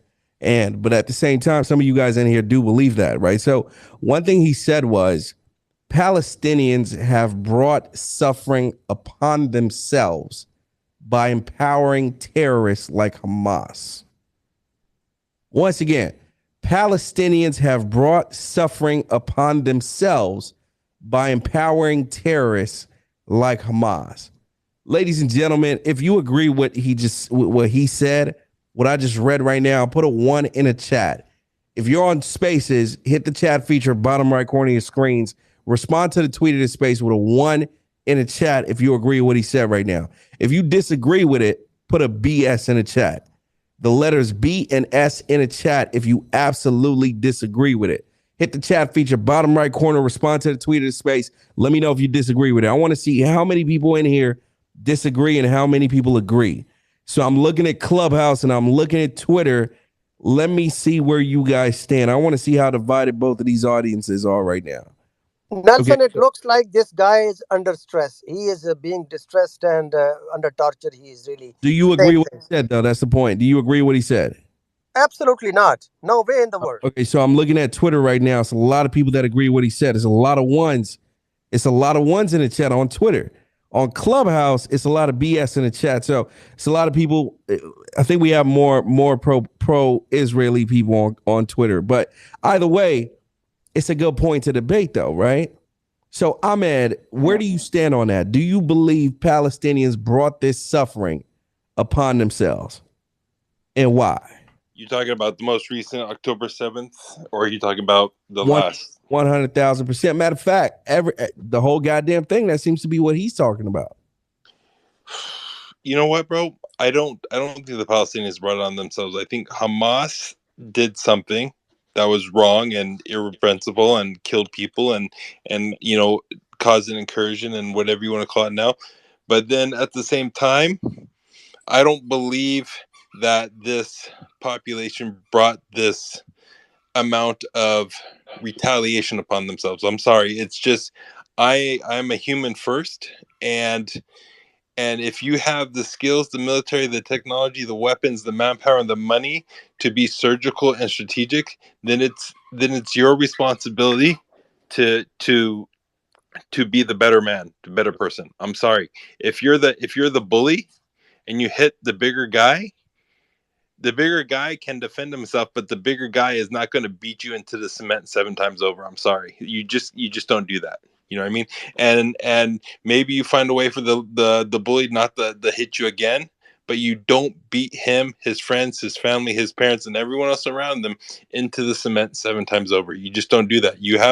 There's morality here. There is a sense of responsibility here. And and yes, I understand that, Hamas started this, but it's up to Israel to handle it correctly, which they are not. Zev, what's your response to that, Zev? US accept This, Hamas. One second.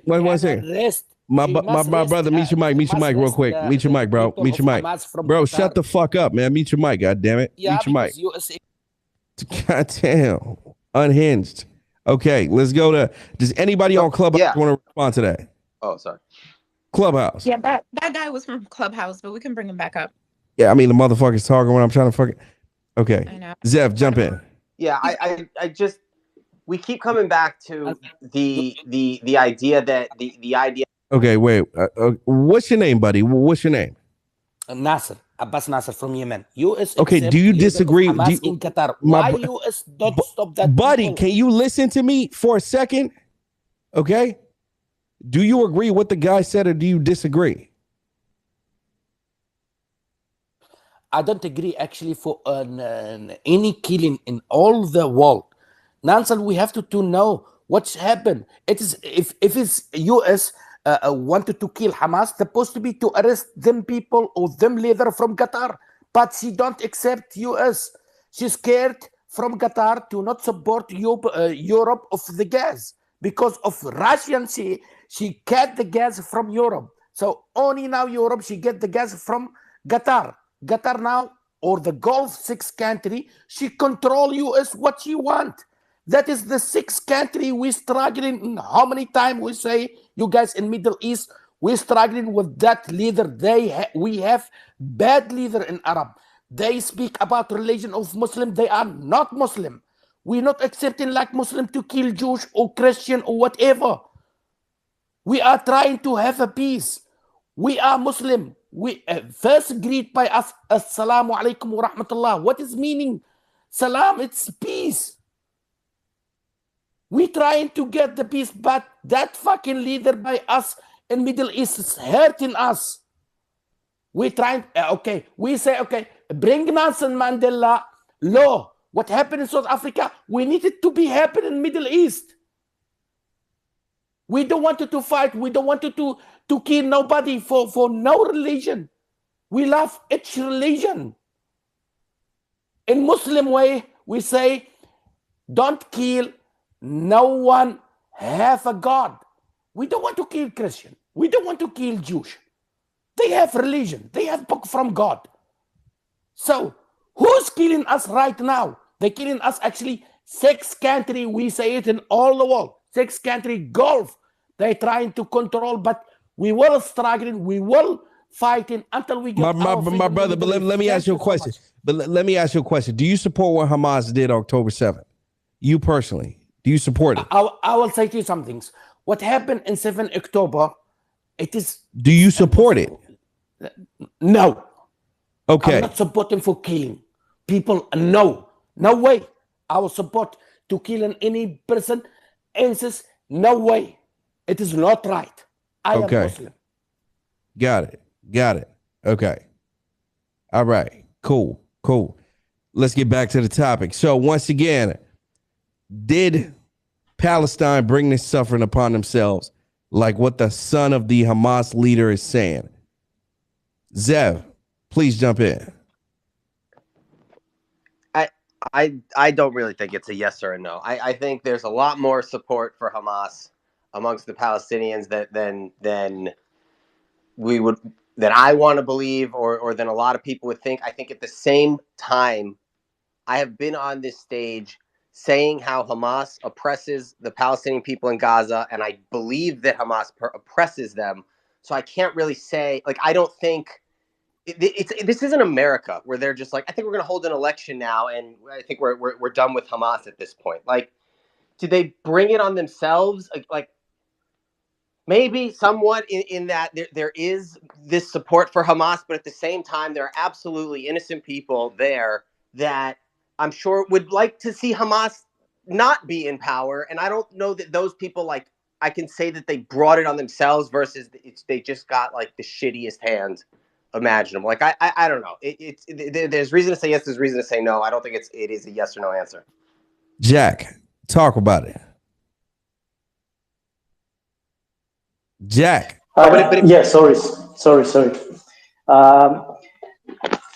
The question I want to answer that yes, of course, the Palestinian people bring it to themselves.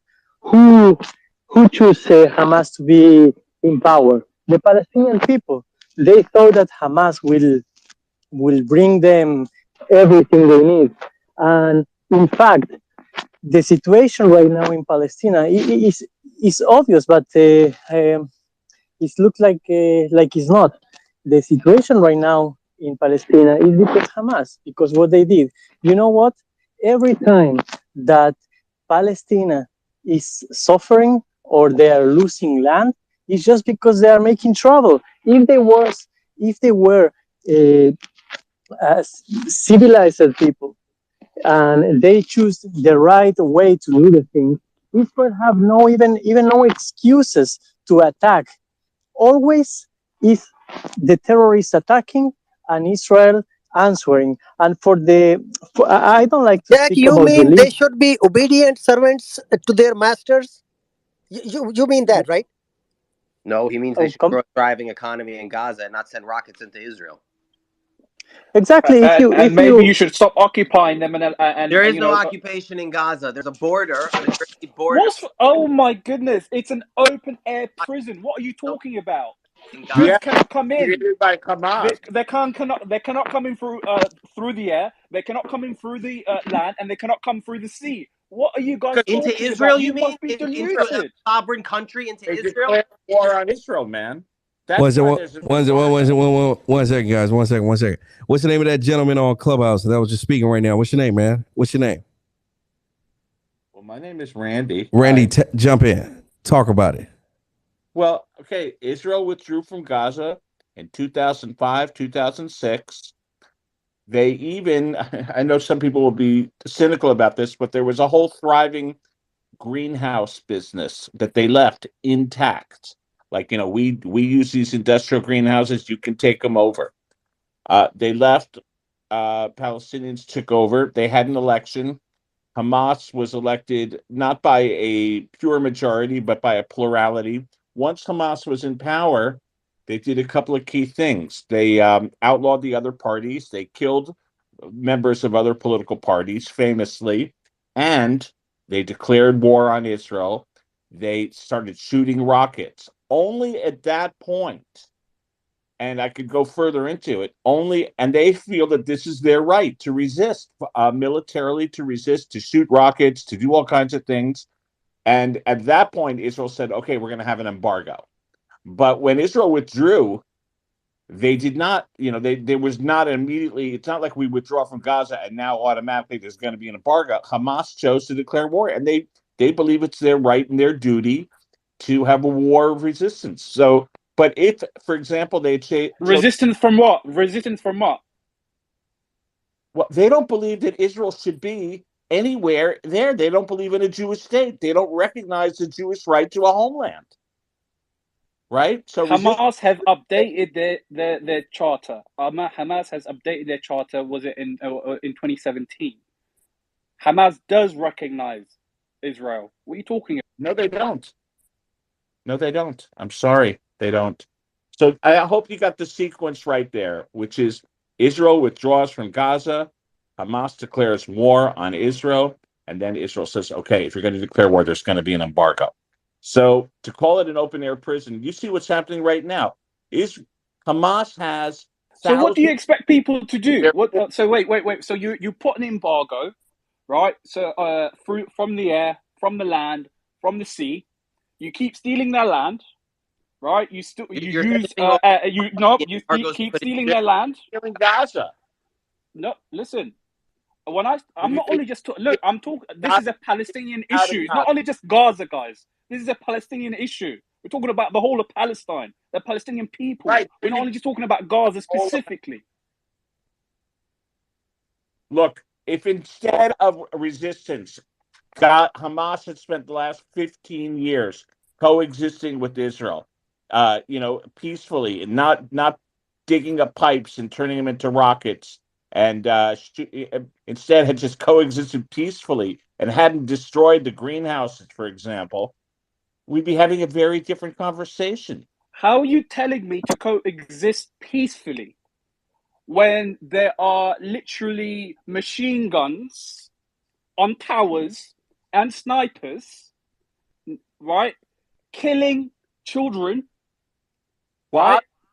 Killing children, and you want me to be peaceful? Wait a second. So you're saying, so the flip side is you're saying exist peacefully with a neighbor who has declared war on you and jihad on Jews across the.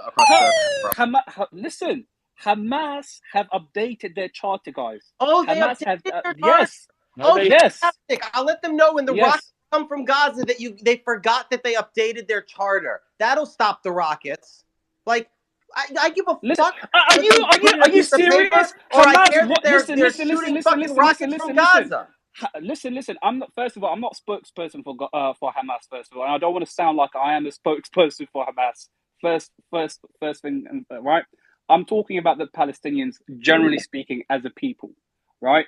Now, one thing, obviously, Israel should have done, right, was if Hamas did declare Israel, declare war on Israel, okay?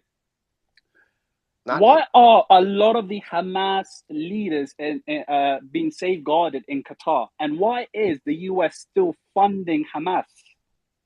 They're in Qatar because they use the Palestinian people as puppets. This is what we've been saying. Oh my God.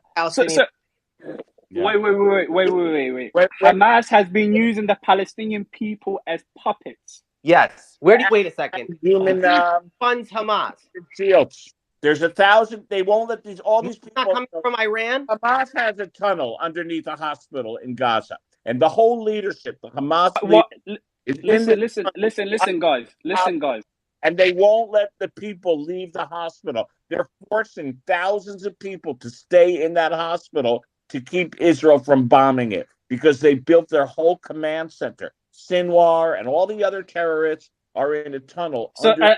so that gives you the justification to bomb hospitals and to kill innocent civilians. Well, The hospital's full of people who've had their legs blown off. I don't think they can walk around anywhere. In addition to that, there's healthy people that Hamas is forcing to stay in the hospital right now. Yeah, they're shooting people as they leave from north to south. Look, we all do respect, guys. Where is the objective evidence for that? The photos, with all respect, it's called the internet. I mean, if you want to deny everything, the internet, okay, fair enough. Everything, I get it. That's a good tactic.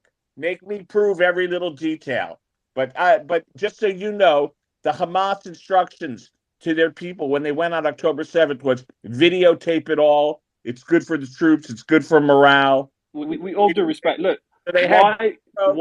why doesn't Israel allow United Nations observers to actually come and inspect those hospitals? Because Israeli lies would be caught. All right, but are there tunnels underneath the hospitals? Or are you going to deny that too? Do you deny that there's tunnels underneath hospitals? I can't look. Do you I don't know. But you're talking. I don't know, but you're talking like they are, and you're telling me when I ask for the evidence, you're telling me to go to Professor Google. Come on now. In the world, do you believe in the New York Times, or do you think that's Israeli propaganda? Wait, do you believe rockets were being launched out of schools, outside from schools? Do you deny that as well? Because there is video evidence of that right here on Twitter. Do you not deny that as well? Sorry, Zeph. Sorry, your voice cut off there. Say that again, Zeph.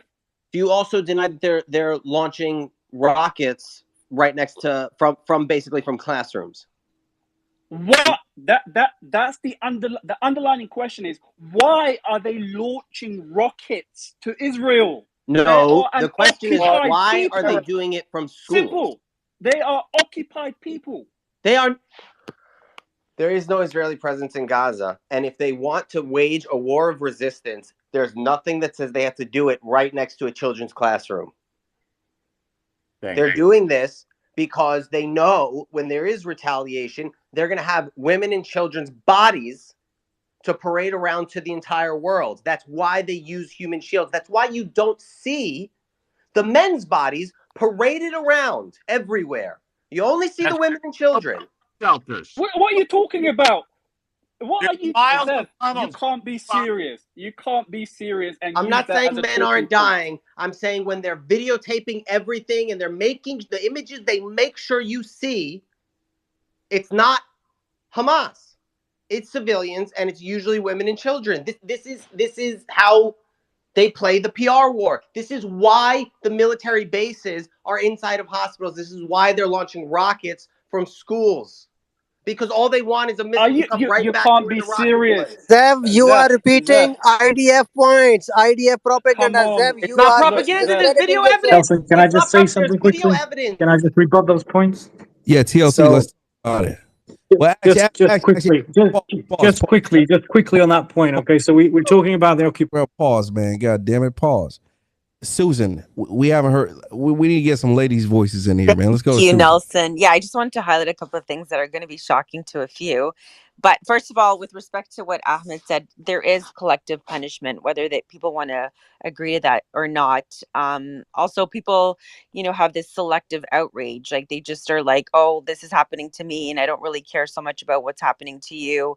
And until that changes, like really globally, nothing's going to resolve itself. That's number two.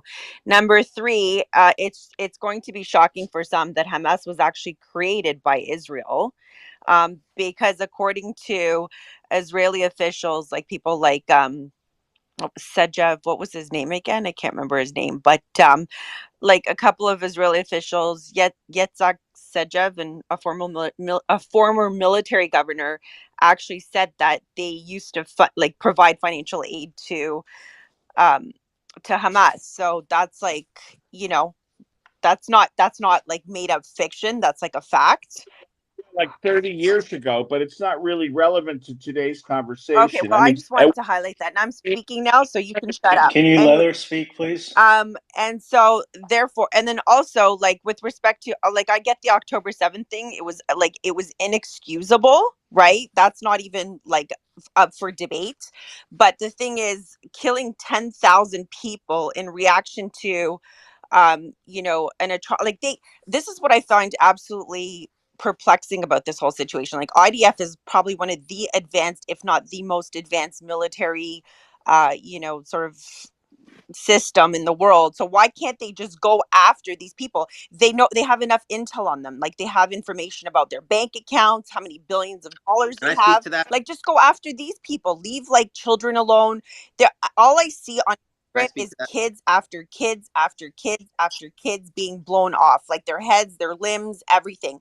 Disgraceful. I don't care what side you're on. It's disgraceful. End of conversation. Thank you. They're hiding in tunnels. You can't just go in and do that, no matter how good your military is. Okay, clearly, that's it's not that it's common sense, but They're doing it right now. that's not where. Let me finish. Okay, don't interrupt me, please. That's what we've been saying for days, for weeks, for everything. Okay, you can't just. They're using the people as shields. They know what they're doing, and thank goodness, thank God, the Israel soldiers know what they're doing, and that's why they're going in the way they have to go in. They have to go in and get them. You have to eradicate the evil. That's you can't just say, oh my gosh, well, we just want to protect everybody. You can't. We have to get rid of the evil. Okay, so that's how they're going in to take care of that. That's what these guys did. Same as that guy was mentioning about them using these body cameras and videotape everything. Okay, that's how sick these people are. It's how evil they are. Okay, so you have to eliminate those people, and they're hiding in these tunnels that are deep. Now they're going in and they're finding more of them. And guess where they are? Under these hospitals. They did that on purpose. They put their people as bait like that. Okay, they don't give a shit about their people. They don't care about their people. Okay, so you can't just act like that. We're gonna let them do whatever they want, and we're gonna tiptoe around it. No, we gotta take them out. Okay. Yeah, that appears I to be Can I just say something quickly? Her point about not just going in, like this idea that, oh, Israel's high tech and they have the skill and they have the this and they should just send in the special forces and take out the people one by one. Like, this is Hollywood. When people say that, like, you are watching too many movies if you think that it's real. Urban combat is the single most dangerous type of combat there is, period. Throw in hundreds of miles of tunnels and a combatant and an enemy that dresses like a civilian. This idea that they're just going to go in and pick off tens of thousands of Hamas members is it's a fantasy. It'd be nice if it was true, Yeah. but that's just not how war is conducted. And this is So not unique to Israel. carpet And I bomb have the not seen whole Twitter. This is neighborhood. not unique to Israel. And I have not seen Twitter Spaces pop up for all the atrocities that happen with every other nation. Okay, but respectfully, how many? Okay, but respectfully, how many right countries can say that they have an Iron Dome? Really? The Patriot defense system. A lot of countries Raytheon's been selling that to a lot of people. No other country has used 38,000 tons in such a short space of time in a population that is as condensed as Gaza. There's no other country recently that's used 38,000 tons in how long has it been? In 3 weeks. That's why we're talking about this. Okay, it's not anything else. And the other thing I'd like to say is, like, asking the Palestinians to say, "Oh, you kind of brought it on themselves." Kind of what you were saying is the Hamas leader's son was saying, right? So basically you're making the first case. He's making the first case for Israel to say, yeah, you can collectively punish because they brought it on themselves. So yeah, bomb the crap out of them. Yes, they are being used as human shields. Guess who has responsibility under international law for human shields? Both the people dropping the bombs and the people using them. That's not accurate. That is not accurate. Yes, and the people using it. Let me finish, please. Let me finish. It's if you flip the argument on its head, right? If you flip the argument on its head, it's like saying the absolute horrific atrocities that happened to Israel on October 7th It's like saying, oh, well, the Israelis brought it on themselves because they have a right-wing freaking nut in government and a prime minister who has this, history of illegal settlements, illegal blockade on Gaza, controlling everything that's in there, basically an open-air prison. So it's like, oh, it's the same argument. It's absolutely ridiculous. It's making the same argument. Oh, the Israelis brought it on themselves for supporting Netanyahu, for having him in government. It's kind of the same thing. And it's not just the same. crazy we're making these arguments to say they brought it on themselves. That's ludicrous. I'm not making that argument. But Right. your And to argument, further add to that say point, if my neighbor kills my daughter or whatever, do I have the right to kill bomb the entire neighborhood in the do city you want for to talk that matter? morals and ethics, or do you want to talk international law and No, like I the laws want of to talk war? common sense, sir. So you're so when you say war Collective crimes, you're not punishment is actually talking. illegal. When you say That Collective war what crimes, you're punishment Israel not is is actually talking doing illegal. about laws is of against the war. international One law. second. Israel is violating Mute the your mics. Mute international your laws. mics. Mute your mics. Mute your mic, bro. Mute your mic. Okay, we're gonna do this one at a time, right? Because listen, when it's too many people talking, nobody can hear a goddamn thing anybody's saying. That's just the truth, right? So let's try to get one mic at a time on each individual, respectfully. Let me get somebody on Clubhouse that wants to chime in right now. Let me get a name. Unmute your mic. What's your name? Sham. All right. You got to be much quicker than that if you want to talk, bro. Tawab, jump in. Thanks, Nelson. Nelson, I think we're missing the forest for the trees sometimes here. So I'll start off by saying this. If eradicating Hamas would bring peace and a state for the Palestinian and freedom for dignity, sign me up and pretty much everybody else in Palestine. They would be the first one to give up Hamas to basically achieve some their freedom as well as being able to live peacefully. But we know that in the West Bank there is no Hamas as an entity that controls the West Bank, right? There may be some moles here and there, but the PLA, the Palestinian Authority, rules the West Bank. And 30 years ago to date, they signed the Oslo Peace Agreement. And in the Oslo Peace Agreement, they recognized Israel as a state. And in addition, they said they will cease military resistance against Israel. And to this day, they only have a police force, nothing more. Now, let's see what that have gotten the West Bank. The West Bank is still occupied.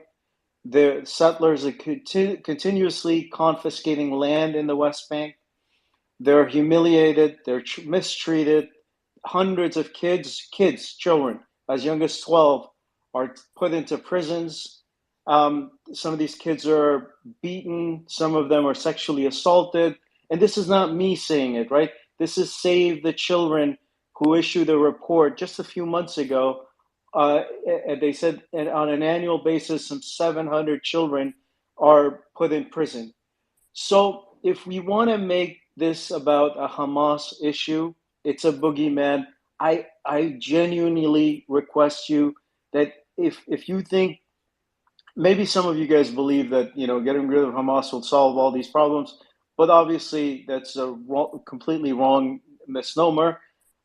So I hope you can actually look at the bigger picture and realize that Hamas right now has become a boogeyman, and when in reality the root causes needs to be addressed. Now, related to Hamas, I'll say this: Ehud Barak just 2 weeks ago went on CNN and said Netanyahu for years have basically kept Hamas, is using Hamas as a chess piece because this would foil the development of a Palestinian state, because it would divide the Palestinians and therefore it would foil the development of a Palestinian state. In the past 20 some odd years, Netanyahu has done everything in his power to ensure that there would not be a two-state solution. Every US president that have opened this door, he's managed to kill it. And in addition, it's not just Ehud Barak, right? He's the former prime minister of Israel. He's not just any Joe Schmo who comes on CNN after October 7th and said that Netanyahu has been using Hamas as a chess piece, essentially. That's as part of a strategy to divide the Palestinians so there cannot be a peace deal with the Palestinian state or a two-state solution. The same thing has been echoed by Professor Dmitry Shumsky from Hebrew University, Tal Schneider from Israeli Times journalist, as well as Ehud Olmert to some degree in that capacity. Now, I've got videos of this where they're saying this. It's not like hearsay. I can prove specific videos and articles where they've gone on the record and have said this. Now, how do we achieve peace, right?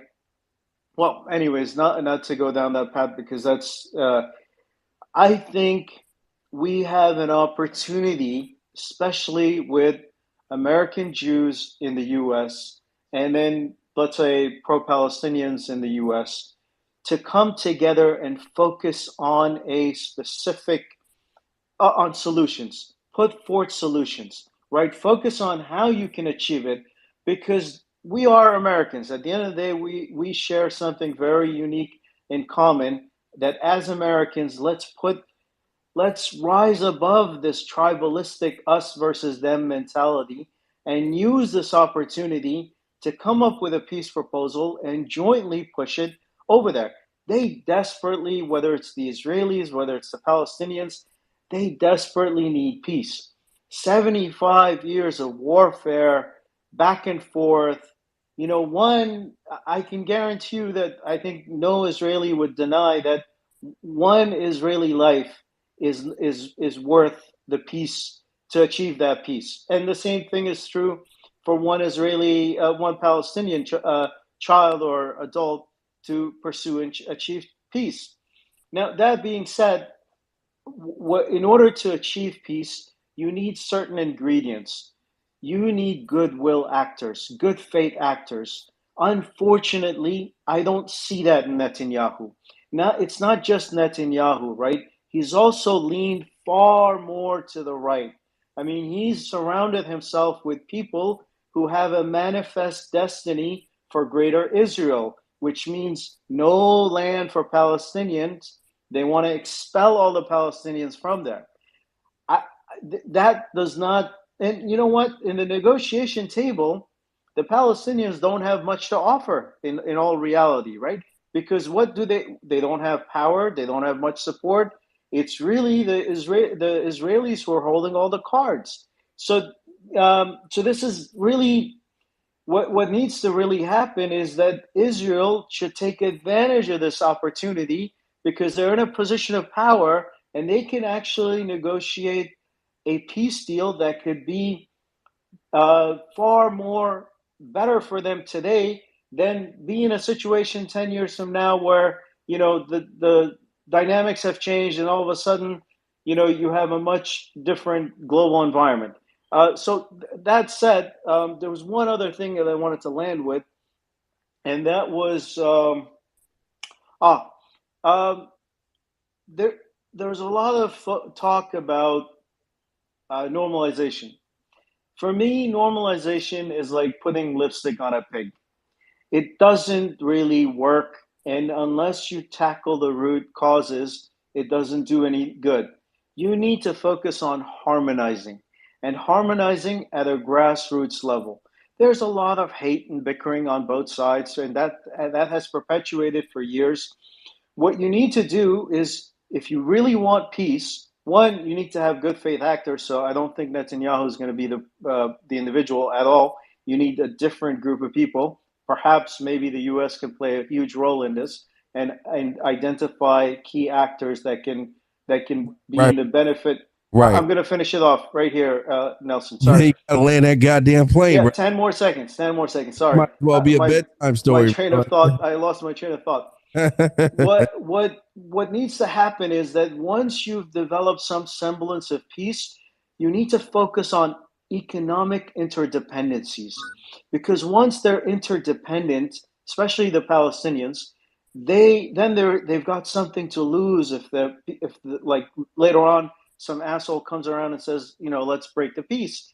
They themselves will prevent it, because once you have economic interdependencies, it will benefit. And for the Israelis, it won't be the economics will not be necessarily with the Palestinians, but this will open up 56 countries for an enormous amount of business where they can become an economic powerhouse. They've got so much to offer, yet a lot of those markets are closed to them right now.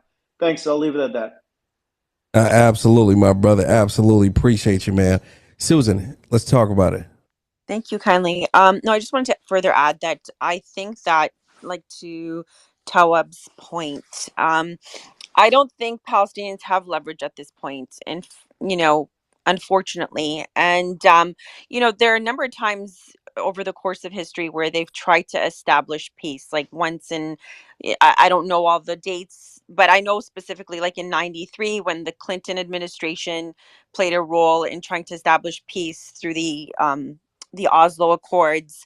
The Prime Minister Yitzhak Rabin was, at the table with what's his face there, Mahmoud Abbas, and they were trying to forge peace there, and it was, ironically, an Israeli um, citizen, I believe, who assassinated Yitzhak Rabin because, according to him, like he was opposed to the Oslo Accords because of on religious grounds. So there's always been this constant, like back and forth type of thing, right? And I think at this point, I mean, there's just been so much collateral damage on the ground that it's hard to even like it's even hard to like manifest the idea of like, oh my god, like let's establish peace. Like I honestly feel like a third party entity, like some like country like Japan or something, has to just step in and just go, okay, like this is what's going to happen, because obviously the United Nations is a like, they're a disgrace. They're a completely corrupt entity. It's so overwhelming that there's no real, like, nobody wants to create a viable solution going forward. Everyone just wants to like continuously fight and fight. So anyway, those were just my thoughts. Thank you. No, absolutely. Absolutely. I think listen, man, again, it's always an interesting topic. It's always interesting hearing both sides. But I think we should go ahead and wrap it up right now and just bring it back tomorrow. Okay, Can I just say something quickly, Nelson, just before we go? Can I just give a proposal? Gentlemen. Very quickly. Gentlemen. Appreciate you. So we're probably going to kick this off pretty early tomorrow. I want to be able to do it, nighttime over there so we can get some people boots on the ground in the space. Because usually when we open up late, it's super late over there, so they're never able to join. I think that'll be really interesting. So we'll go ahead and open this up early tomorrow. So guys, if you're in a space right now on Twitter and you're not following, want to definitely encourage you to go ahead and take the time out right now to do that. But most importantly, turn the notifications on. So when you get notified, you can jump in, debate, call TLC's bullshit, because it's most likely bullshit. Okay. And of course, just have that back and forth dialogue, right? So definitely want to encourage you guys to take time out to do it right now. TLC, I'm going to toss you the mic. You got the last words. Let's wrap this thing up. I really appreciate that. I'm not going to try and spew some bullshit. I'm just going to say, just to end it off, there is a really quick way to end this right now. A ceasefire is one step, right? We've seen in the Kosovo-Serbia conflict that happened, and what happened there. What can happen now is get the IDF out, okay? Bring in an international peacekeeping force in Gaza, okay? Made up of NATO members, international peacekeeping force. Demilitarize Hamas, bring people to justice who were involved in the atrocities against Israel, and release the hostages. But Israel should have no control over Gaza. Israel shouldn't have a blockade over Gaza. Bring in, they can't solve it themselves. So neither Israel nor Hamas, they're not going to solve. They just want more killing. It doesn't suit either of them to solve this, okay? And more civilians will end up dying, right, on both sides. So that is one thing that happened in Europe and it can be stopped by the international community, bring an international peacekeeping force, and then we can move forward in terms of a two-state solution and bringing peace to that region. But world powers have to get involved. Unfortunately, it can't be these two that solve it. Absolutely. Ladies and gentlemen, I appreciate you guys. My name is Nelson Epega. Thanks for coming in, join the conversation. And Thank you very much, Nelson. Thank you for the opportunity. Thanks for having me, Nelson. Appreciate you guys. We'll catch you tomorrow, bright and early. Let's talk about it. Thank you.